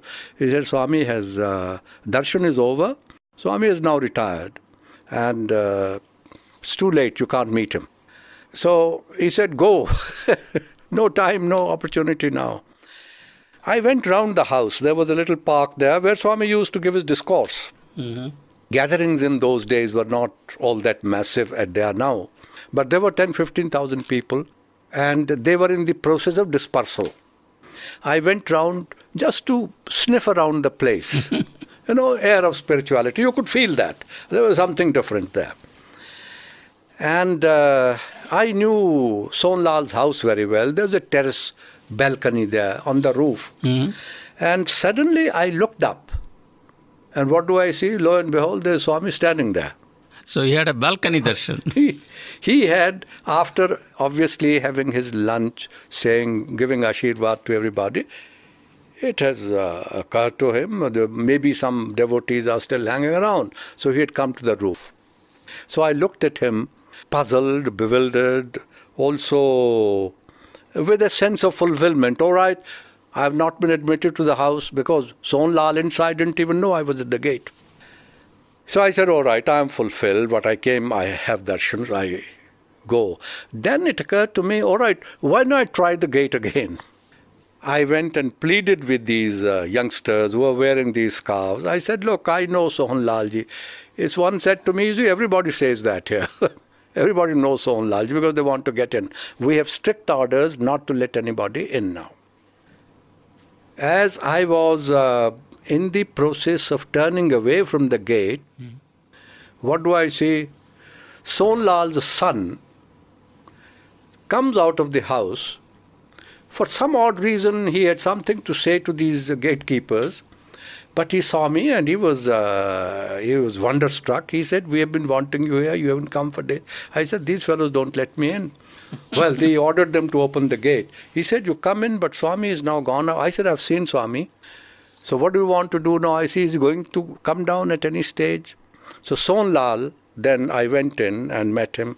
Sonlal rebuked me. He said, you are such a fool. I said, well, what's happened, happened. But somehow I have had darshans and I want more. He said, all right, there's a little courtyard inside the house. You now sit here. There were 6, 7, 8 other people sitting around. He said, maybe he'll come down again at 3:30 or 4. If you have patience, you want to eat something. I said, nothing. I don't want to eat anything, but if you let me, I'll wait here. So I sat around there. Time passed. Long, 3-4 hours. Then there's an inner balcony there. And at about 3:30 or 3:45, Swami came onto the inner balcony, overlooking this little inner courtyard where we were sitting. By then, more people had also come. Some ladies on one side, men on the other side. Altogether, maybe 40, 50 very privileged people who had access to the house. And I again looked at Swami. And his usual gesture. Mm-hmm. I felt that it was meant for me. Of course, it was meant for everybody there. Everybody was looking up. The gesture of blessing. Yeah. Now, one little detail I missed. You see, when Swami, I saw him from outside, from that lawn. Otherwise, having darshan, probably I would have gone away.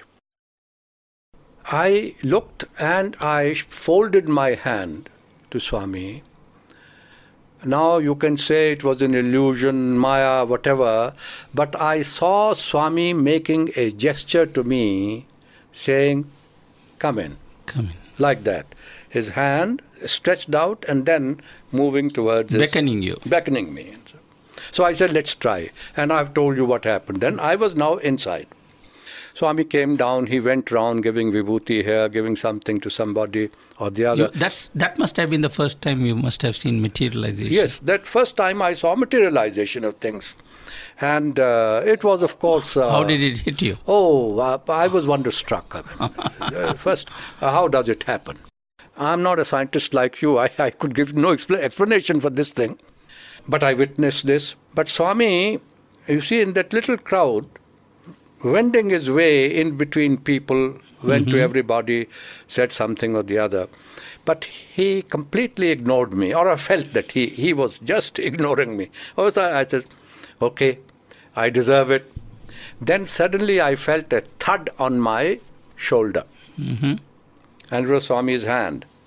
And he said in Hindi, Sab theek hai. Now, he had touched me now.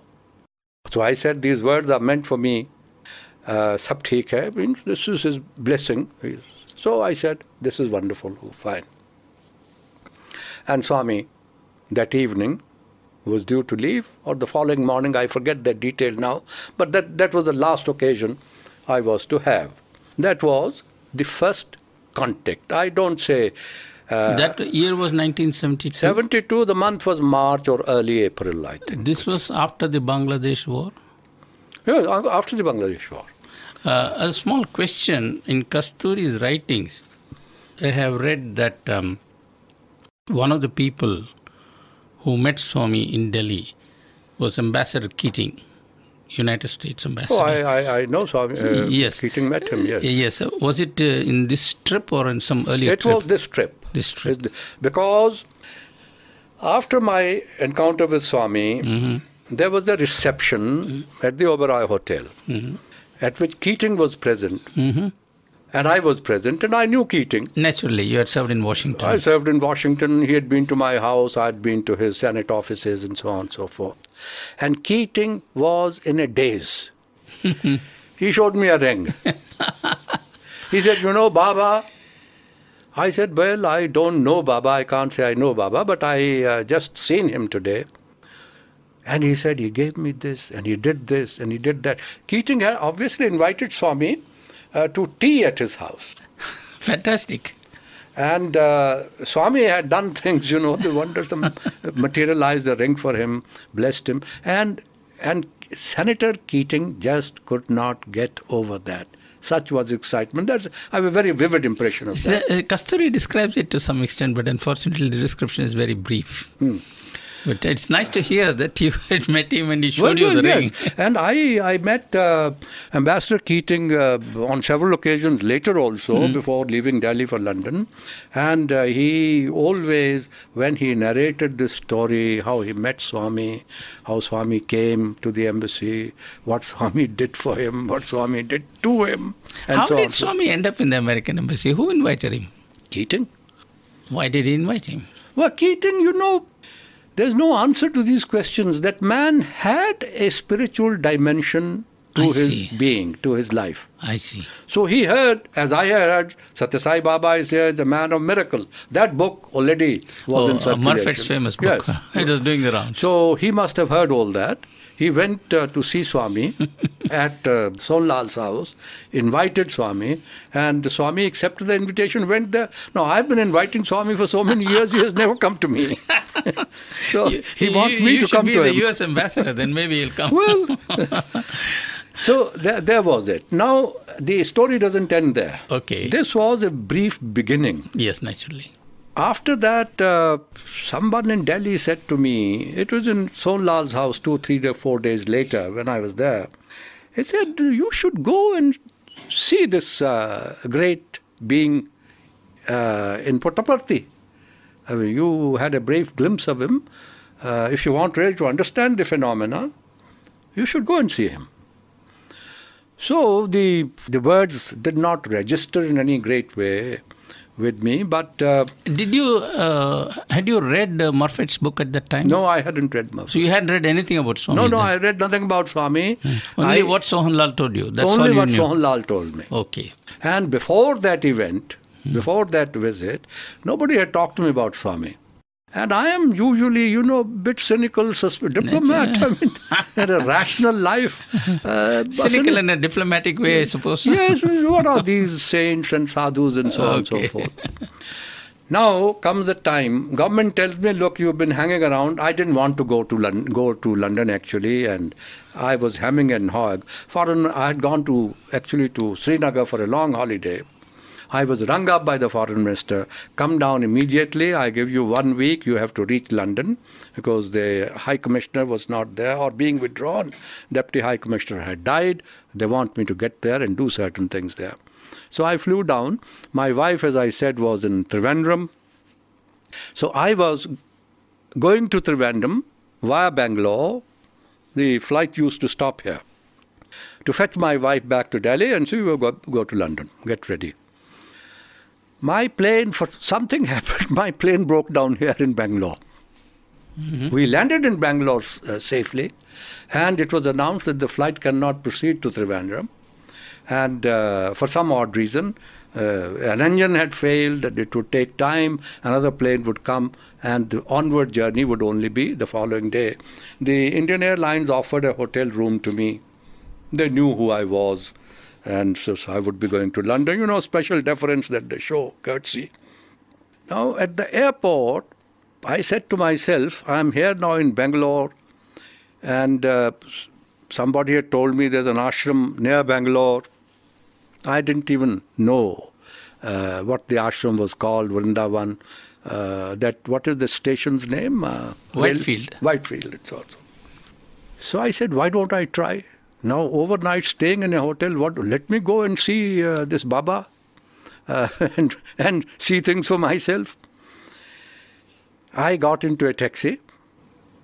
I told these people. Did you know whether Swami was there at that time, or you No, just took a chance? I had no idea. I didn't even ask anybody. You just took a chance. I got into a taxi and I asked the taxi man, I said, you heard of Sathya Sai Baba? He said, sir, bahut bade saint hai. I said, I want to go there.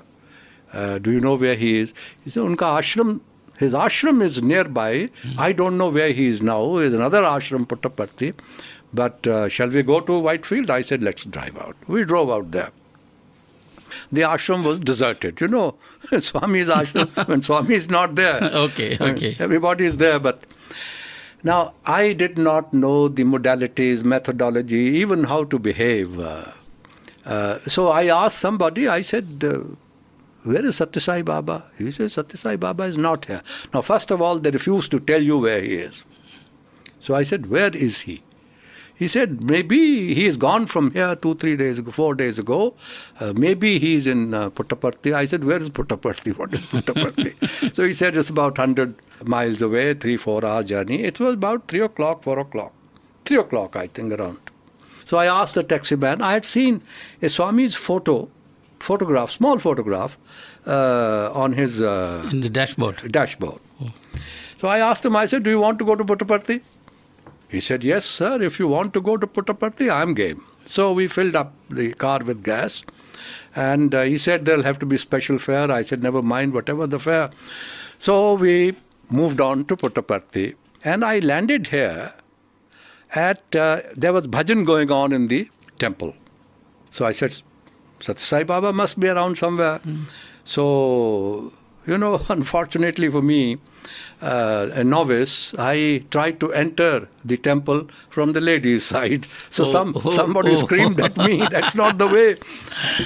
I readily... Amazing you're alive. Quickly, I came to the other side, went and sat in the temple for a while. Bhajan was over, Aarti was offered. And Swami was there? No, Swami not there. Oh, it's the usual bhajan. Usual bhajan. Not too many people. They're not like today, these days, the crowd. But there it was, at least I said I have been in the temple and so on and so forth. So then I went around asking, where is Swami? Where can I see him? So somebody said to me, why don't you go and see his secretary? So I said, who is secretary? I didn't know all this. So he said, he took me to Kasturi's little room there. Mm-hmm. In the old Prashanti building. Allow me to interrupt. I just want to ask a general question. In the midst of all this, were you by any chance inclined towards spirituality or even religion? Well, I would not say so, no. I mean, there must have been a streak. Inside, but you were not but I was not conscious too much about it. I mean, I have been, though I was a student of literature, English literature, Hindi, I was a student of Sanskrit. I had read bits and pieces of the Gita in the original and not in translation, original Sanskrit. And you were not an agnostic or a non-believer? Not a non-believer, but... you were sort of neutral and indifferent, is that not it? Not neutral and sort of quizzical. You didn't have much time for it? Is that Questioning. Oh, you were questioning? Yes, questioning. Is there such a reality that people talk of? I read a lot of philosophy books, Indian philosophy. So you had read those things? Some background was there. But I wouldn't say I was aware of any streak of spirituality inside me. Subconsciously you were perhaps a seeker. Subconsciously may have been. You must have been a seeker. I can't say that. Because, if you are questioning what you had read in philosophy, it implies some kind of... I think seeker is a very, very big word. It starts with small steps anyway. So let me not interrupt you. Carry on. Let me so you went to see the secretary. So eventually I saw Mr. Kasturi. Now Kasturi said something to me, these are little phrases, a word somebody says at a particular time when you are in a receptive mood. I said to him, this is my name. I've come all the way. I was going to Trivandrum. I've come here for Baba's darshan. But he said, who are you? I said, I am designated to go to London as India's acting High Commissioner or Deputy High Commissioner. I said Deputy High Commissioner. That's number 2 post. It's ambassadorial post, very high post. So he went into, should I say, a trance or what? Shut his eyes for a while. So he said, now Swami is not here. So I said, but where is he? I was told that he's here. He said he's in Anantapur. So I said, I have to catch the flight tomorrow, so maybe I should now go back. He said, I advise against that. It was nightfall already. If you like, he said, I'll give you a room, I'll give you a bed. I'll send a bucket of hot water. You have a bath, etc. You've been traveling. I'll send some food. Why don't you rest here tonight and take your chance? So I said, if the same thing happens tomorrow, he said, you know, you have come because he has called you. So I looked at him, but he said it with such a sense of conviction that it did something to me. So I said, right. I said, but you don't think I should go? He said, no, the road is not safe at this time. I don't recommend that. So we settled for that. I asked my taxiwala, will you stay? He said to me, Baba ka darshan hota hai, to I will stay, man. Whatever you want, sir. He was as keen as you. He was even keener. So we spent the night here. Following morning, early morning, I took my taxi, went to Anantapur. Oh, you went to Anantapur? Yes, I went to Anantapur following morning. Yes, there was a compulsive kind of chase of the avatar. No rationing, no logic about it. Circumstances, night time, you can't bogak. Kasturi says, you are come here because he's called you. He also said something. He said, you know, you are the first of our envoys to come here. He has called you. So this all struck some chords here. So I landed up in Anantapur. And there, finding my way here and there, went to the principal. Kasturi had given me her name. I forget now. He said, you go and see her. And that is the college? The college, Anantapur College. So I went to the principal. She said, Swami is going to come here in half an hour or so. So why don't you wait in the drawing room here? With our office was a little sitting room. And you take your chance. And sure enough, 20 minutes later, Swami, this glorious vision lands up there, you know, in physical presence. And I folded my hand and, you know, he looked at me, he said, Acha, tum aaya hai. So I folded my hand and I said, Swami. Swami said, tum idhar baitho, main thoda idhar college dekhne jata. The auditorium was under construction at the time. And tumse baat karega. So that heartened me a bit, but inside there was palpitation also. I said, I'm going to miss my flight to Trivandrum. Swami went and I followed, and gently, a little distance. Then in that hall, as Swami had talked to various people, he beckoned me, I went to him, and I touched his feet, and he produced vibhuti for me. This time it was for you. First time for me. And I took it. This was my first encounter. And then, when Swami finished all this, I must say, I must have done some good deed somewhere in my past life. He gave me a lot of his time. Nearly an hour, I think. In that drawing room of the college, I insisted on sitting at his feet. He said, no, sit on the sofa. I said, no, Swami, let me. Baba, I used to call him then. Let me sit here, I said. Anyway, we talked. That was my first lesson in spirituality. It began with his narrating various incidents of my life. And from that, now, I had never written to him. Nobody had written to him about me because I told nobody that I'm going to see him. No question. And then he said, Tum London jata hai, High Commissioner hoke. I said to myself, well, what does he know about High Commissioner, Deputy High Commissioner? I said, no, Baba, I'm going as Deputy High Commissioner. And he said, Hum bola na, tum High Commissioner hoke jata. He had given you promotion. He had given me promotion. But then he said, a lot of problems there. There'll be a lot of problems. A lot of enemies. बहुत दुश्मन है तुम्हारा वहाँ क्या है बहुत problem है. Oh, I got a bit frightened. I said, so Baba, what should I do? Hey, don't do anything. Just do your work. What you think is right. The conversation was partly in English, mostly in Hindi though. Finally, I took leave. You forgot about your flight Well, while I was sitting with him, I forgot everything. Naturally. Just that fascinated, that personality, that magnetic presence. Absolutely. And the simple things he was saying with such profundity, such profound meaning. But we are not going to go into that because I'm narrating to you how it happened. I got into the taxi.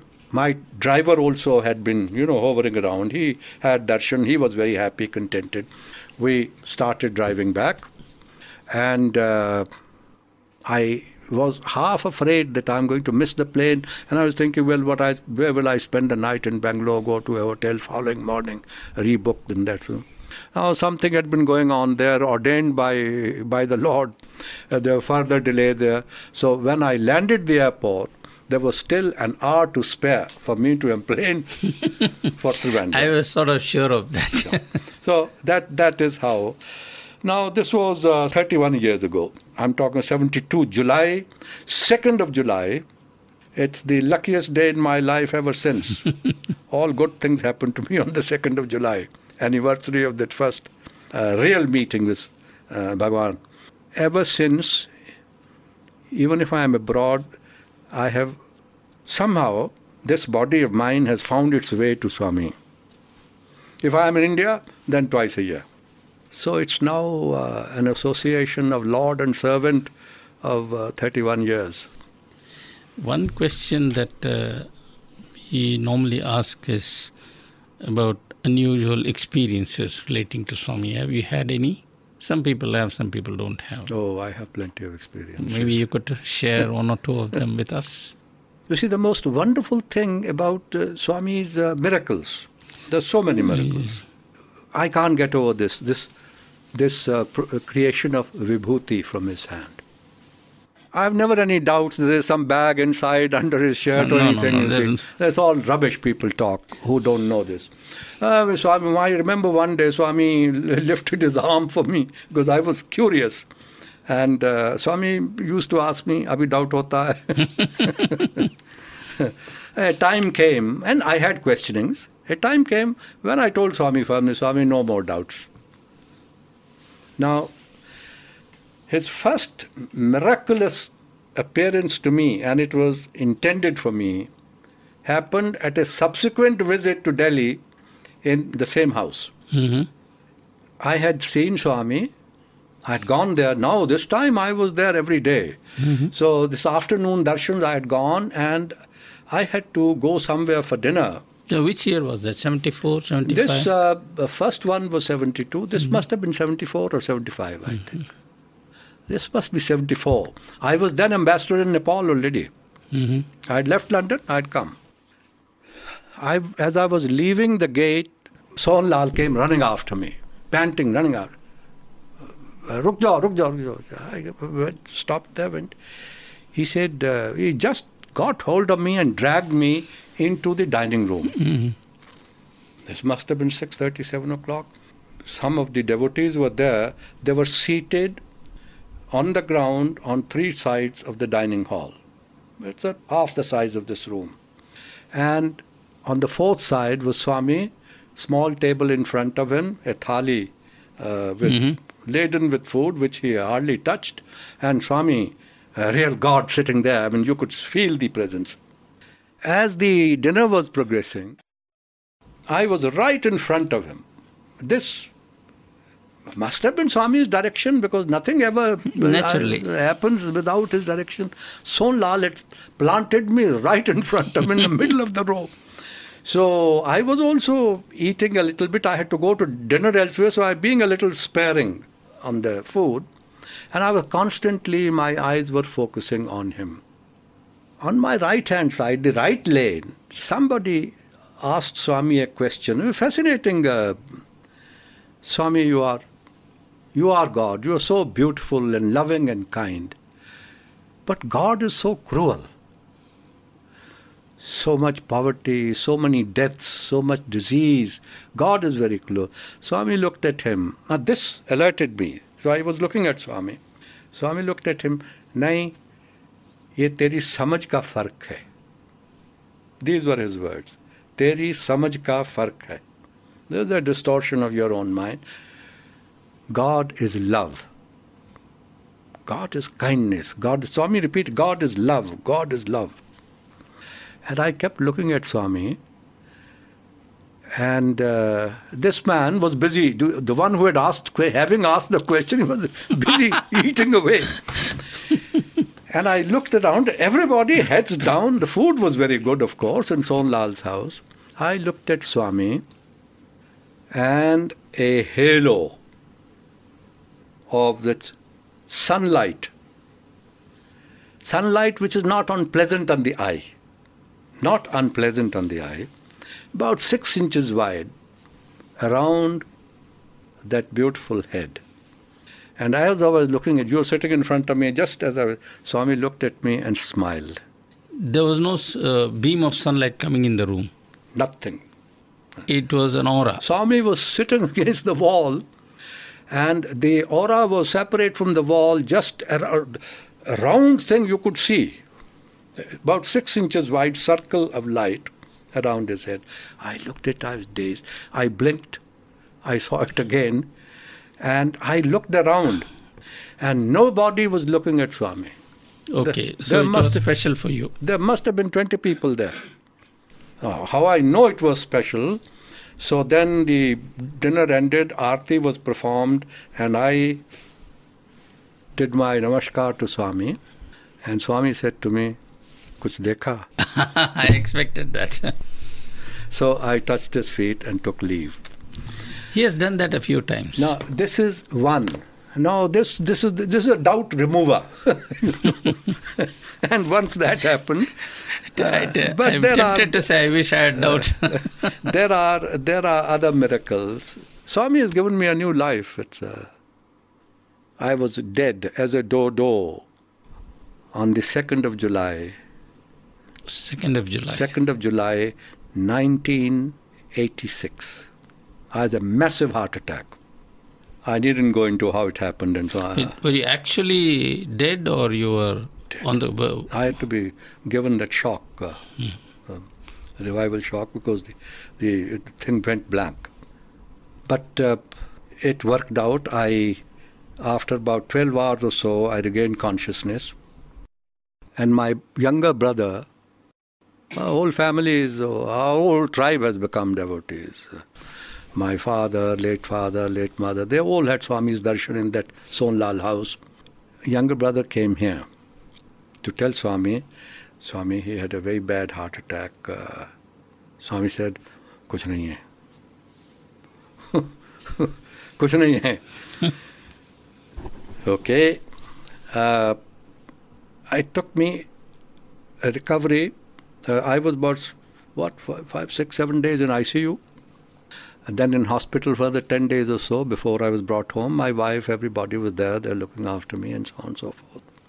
Swami sent me another message with somebody who had come here. Came back. Swami ne tumko blessing bheja hai. Aur kaha, don't worry. Not to worry. Fine. Then the time came. My doctors in Delhi said there were 3 serious blockages. And they were in 2 minds whether to recommend surgery half-heartedly. But they said, don't recommend surgery here in Delhi. Delhi was not all that advanced at the time. In those days. I'm talking of 86, 85, 86. Now, 88, that year I was so weak I didn't come here. But I kept getting some message or the other from Swami, garnering strength and so on and so forth. 87 then I came here. And Swami blessed me, reassured me. Didn't talk much about it. And if I tried to talk about it, he said, kuch nahi hai. That's his typical style.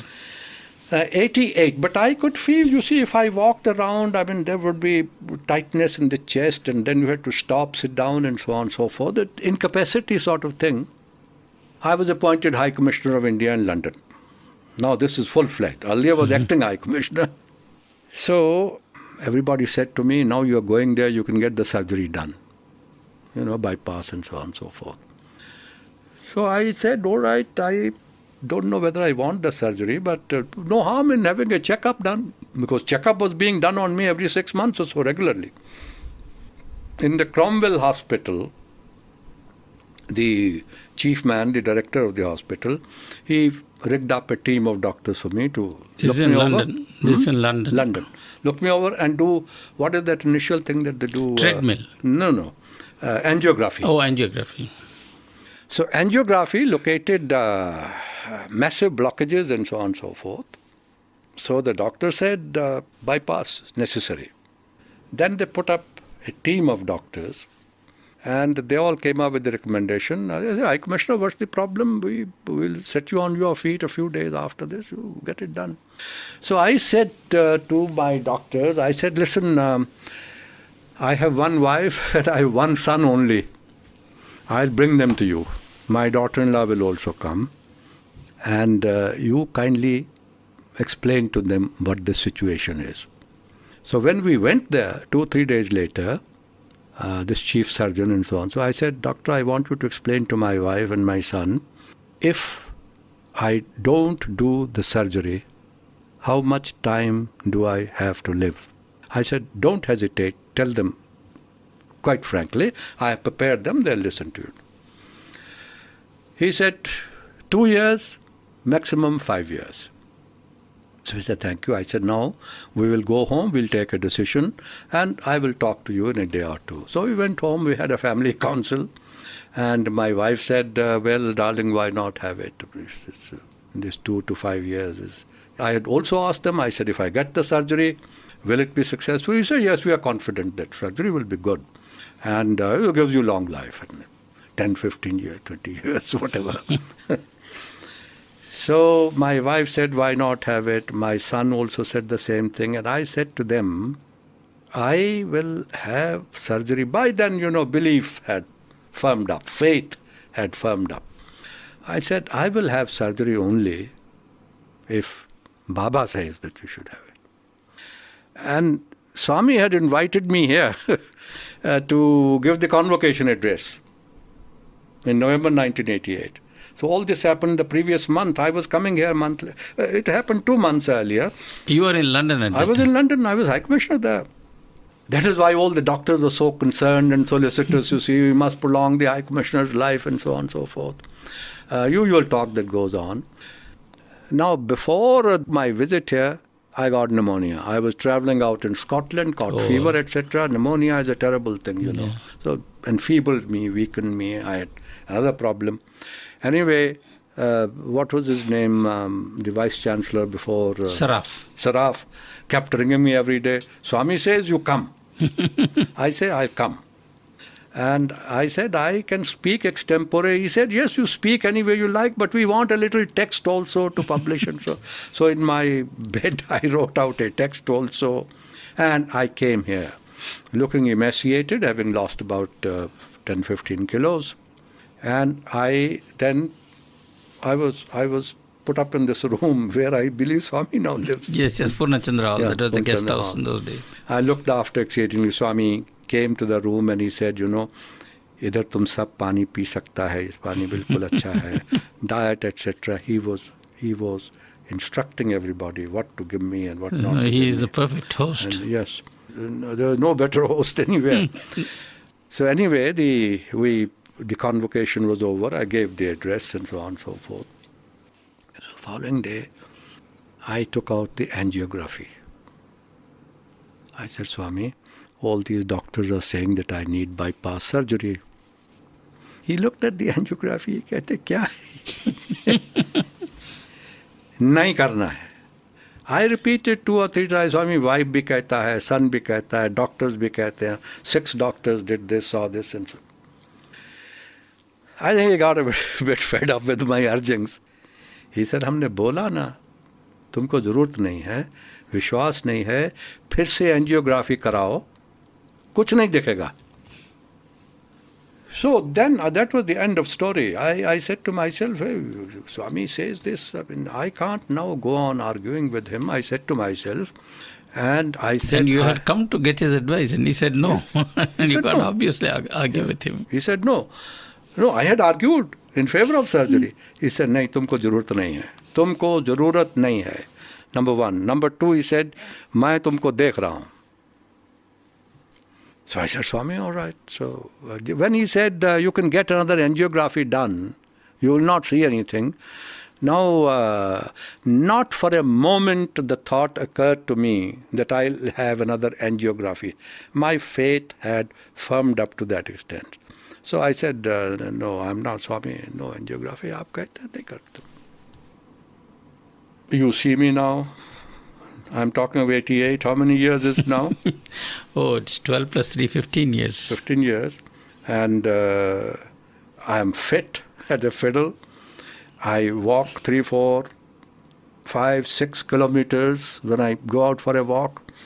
I do yoga half an hour, 20 minutes every day. I eat normally. I put on a little weight. Just a question. When you went back, did the doctors ask you? Yeah, the doctors asked me. I said, thank you, but my guru has said to me, I don't need surgery. They thought I was a fool of some kind. Even eye commissioners can be foolish. But I said no. Now from that day, I also decided then that I have this divine physician looking after me. Why do I go for these 6 monthly checkups and so on and so forth? And I stopped going. Now for 10 years, I haven't had a checkup. I get my checkup here. Now, this was 88, 89. When I came to Swami, 88 I came and met Swami. And this conversation is 89. The tests, etc. were done in 89, the angiography and so on and so forth. Before you came here for the convocation. Yeah. Now, I'm hale and hearty. But Swami, obviously, he kept... I have had experiences, dreams all the time, reassuring this. And it was 90, 91, 92. All these years I came to him at least once when I was abroad, twice when I was around here. Finally, one day, he took me into his room. He said, Kaisa hai? I said, Swami, by your grace, I'm fine. He thumped my heart. He said, now this thing is perfect. अब ये बिल्कुल ठीक है. You know, normalcy, restoration or renewal of blood circulation, creation of new arteries and so on and so forth takes some time. And he was watching. Every time I came, he would give me a vibhuti, take it, either swallow it there and then or do this, that or the other. So my treatment was in his hand. He gave me a second life, which to date is 15, 16, 17 years old. The doctors had given me 2 to 5 years. So there are so many other things. Ambassador, I want to slightly go to a different area because it's important. You know, if you look around the world, there is so much of conflict, violence. And sometimes things look pretty hopeless. Right. Whether it's the Middle East or Africa or any other place, Latin America, different forms of violence and conflict. Sometimes it's even frightening. You have heard Swami's teachings, you have heard his message. Do you feel Swami's things will be accepted by the world? Because as I see it, there's no alternative. Swami is the only alternative. Is the world ready? The world, as I have seen it, is not yet entirely ready. But world is in the process of getting ready. That's heartening. Can you enlighten us? I see a change. I've talked with Swami several times. Yes. I've talked with Swami. When I go to a new post, I ask Swami, hum kya kare wahan? And Swami sometimes had told me, I won't mention countries and names, he said there are too many problems there, many difficulties you are going to have. So then I asked Swami, then, now you've alarmed me, what do I do? And he has told me, you do what you think is right. I'm always with you. That's very reassuring. And I passed through several crises dealing with governments like this, when things looked really black, dark. Eventually I find light all over the place. What I've done something which has invoked criticism, attracted not censure of government, but in the press and people saying, what has Rasagothra done? But eventually, even when I feel that I've done something which is not perhaps the right thing to do, it turns out to be right. That's His grace, blessings. Forewarning, guiding you quietly from inside and so on. But to come back to the core of your question. When I first came to meet Swami here, how many people knew Swami? That is true. Even in Delhi. In areas around here, his name was already legend. Because whoever I talked to, he said, yes, Bhagavan. In Delhi, a lot of skepticism. Government circles in Delhi, with the exception maybe of Narasimha or somebody belonging to the area, were not aware of Swami's teaching, what he was saying, what the objective was, where he was guiding us. Now, I go from China to Moscow to United States to Latin America. Everywhere. I've seen this in my own experience. There's a Sathya Sai center. There's somebody holding the torch for that teaching. It's making waves. But this is a slow process. I've asked Swami, I've told Swami, Swami, there's so much poverty in India. Why? You are here. Why can't we reform this country? He has told me, time lagega. I told him, Swami, I'm ambassador here, I'm ambassador there, why don't you come? Come to London, come to wherever I am. And his answer is, first I have to set India right. Half the job is done then. Absolutely. And he is setting India right. Now, I think his message is very simple really. It's mold life in the framework of those human values, of which one is non-violence. You realize the truth in the higher sense of the word, and you mold your conduct according to certain basic rules of life. That leads to Shanti. The three together leads to Prema. And the combination of four is the ultimate, non-violence. Love leads to non-violence.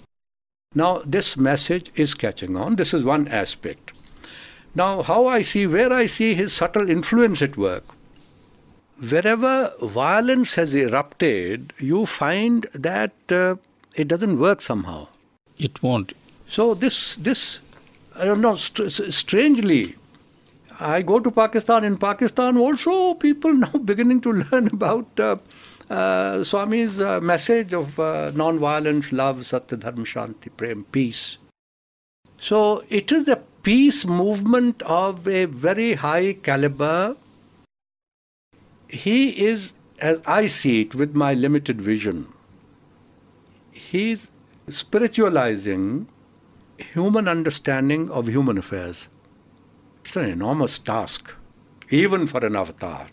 You see, in the time of Ram and Krishna, life was limited. The world was very limited.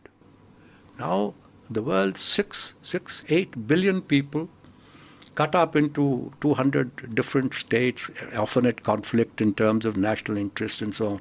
But there is influence is creeping all over. Am I to understand that humanity will come to appreciate the futility of violence and turn to love, as Swami wants us to? There are two aspects to violence today. One is this religious conflict of civilizations, as American professors say. Now, what does Swami tell you about religion and civilizations? Human civilization. One religion. Ambassador, I want to ask you a question. I'm prompted to ask this because of what you said and what I heard Michael Nobel say. You know Michael Nobel? Yeah. I saw an interview given by him, videotape interview, where he is asked about Swami, what does Sai Baba mean to you? And he wraps it up by saying, I'm an agnostic, but I'm amazed by the simplicity of Baba's teaching. Nobody has put it so simple. It goes beyond all religions I know. He says, be good, do good, love all, serve all. Yeah. Nothing can be simpler. My question, sir, is when it's so simple and it's so obvious, what is it that is preventing us from following him? But what makes you think that this is not being followed? Well, if it is being followed, we should be having less conflicts.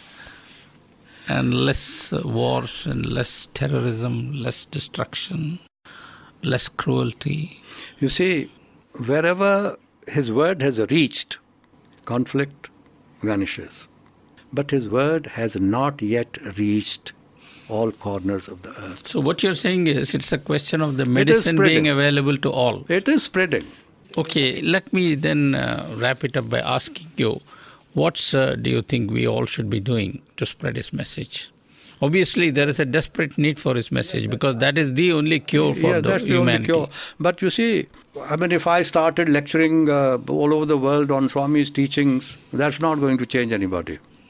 If I live his message in my own conduct, in whichever vocation of life I am, that will influence people. So what you and I can do, or people here around Swami, become living examples. As he says, your life should be my message. My life, I'm too limited, too small a man to but say. But it's one candle may not brighten the place, but 100 candles can. 100 candles, diffusing his light in all corners of the world. I pray to Swami. This accident that he had, I mean, it has caused pain to all of us. My prayer to Swami has been, you have no business to allow this to happen to yourself. This world to be transformed into something that you want it to become needs you for the 25, 30 years. The pace of change that I have seen since I became aware of Swami and his teaching only, as I told you, in 1972. And for the first 3, 4, 5 years, I had not fully absorbed his message or really understood the magnitude of this personality. Now, later on, things have changed. Now I grasp this. What we see before us is not something for the human intellect to grasp fully. It keeps going on you. The more you understand, there's still a lot more to understand about him. The simplicity of his message is there because this is the essence of life itself, and Absolutely. that which is very simple. It's the core of life. Love all, serve all. It sums up everything. Absolutely. You don't need any more words. Nothing. Love all, serve all, 4 words. The Gita is 18 adhyayas. These 4 words. These 4 words summed up. But I want to say one thing. Gita, of course, is such a sacred scripture, and we live it, we try to learn from it. The word love, prem, doesn't figure in the Gita. Not explicitly, but implicitly, perhaps. Divine love of the Lord. Sarv dharman parityajamam, devotion, bhakti. But human love, Lord Krishna says, I have destroyed all these people. You just be my agent now. Nimitt matra bhav. The message now is different. That was a different world. That's a different era. That message was for that world. This message is for today's world. Love all, serve all. Okay, Ambassador, I want to ask you one question, and this is definitely related to international affairs and Swami's love. 1988. Did you see any Russians here? 1988. No, I don't. I don't think so. No. Do you know, I have been here continuously since I superannuated for 11 years ago. And I've been astonished and amazed by what I might call the Russian phenomenon. 2 years ago, almost every other day, Swami would pick up Russian group for interview. They come in waves. Many of them are living here. They have settled here. Yeah. Something tremendous has happened quietly in a huge country where he was not known at all. That's right. He is now known. That's right. And without the help of any Hislop or Murphet or Kasturi, all by himself he has brought Russia here. That's right. Swami has a design. How do you read that? He has got a master plan. He has a master plan, and just as he picked me up for somewhere unknown at a particular time, we are all his agents. He does the choosing. He picks up the character, the agents, the places. And I think the line of attack is going to be, I think. You see, in Holland there was nobody. When I went there as ambassador, one center cropped up somewhere. In France there was nothing. In England, when I went there, Swami told me, 1972, when I was going, first meeting. Swami said to me, among a lot of other things, it's a long story, He said, देखो London में एक हमारा centre है, उसको देखना. And he gave me the name of that gentleman. So one of the first things, few days after arrival, what I did was to track him down, went there. And he asked me, he said, High Commissioner, will you come to our bhajan? I said, Swami has asked me to contact you. I'll come to the bhajan. I started going for the bhajan there. There used to be 10 people, 20 people. When I left there, and don't misunderstand me, it was not my doing. It was that center's doing. When I left there, the center's bhajan, weekly bhajan, it used to be on Sundays at that time. 1,000 people, 1,500, 2,000 people. Now there's a multiplicity of Sai centers in London, all over Britain actually, all over Europe. Now Swami has got on to Russia now. Time to reform it. The UAE ambassador to Moscow, he was here with his wife. Yeah, you are. It's spreading. It's spreading. You know, it's not a flood. It happened very quietly. So quietly we wouldn't even know it's happening. That is why it is effective. Because, you know, you have a summer flood. Water rushes off, sweeps away the soil. But slowly the Ganga waters keep irrigating India. I think the change in Russia is one of the great remarkable miracles. It's just happened like that. That change follows another change.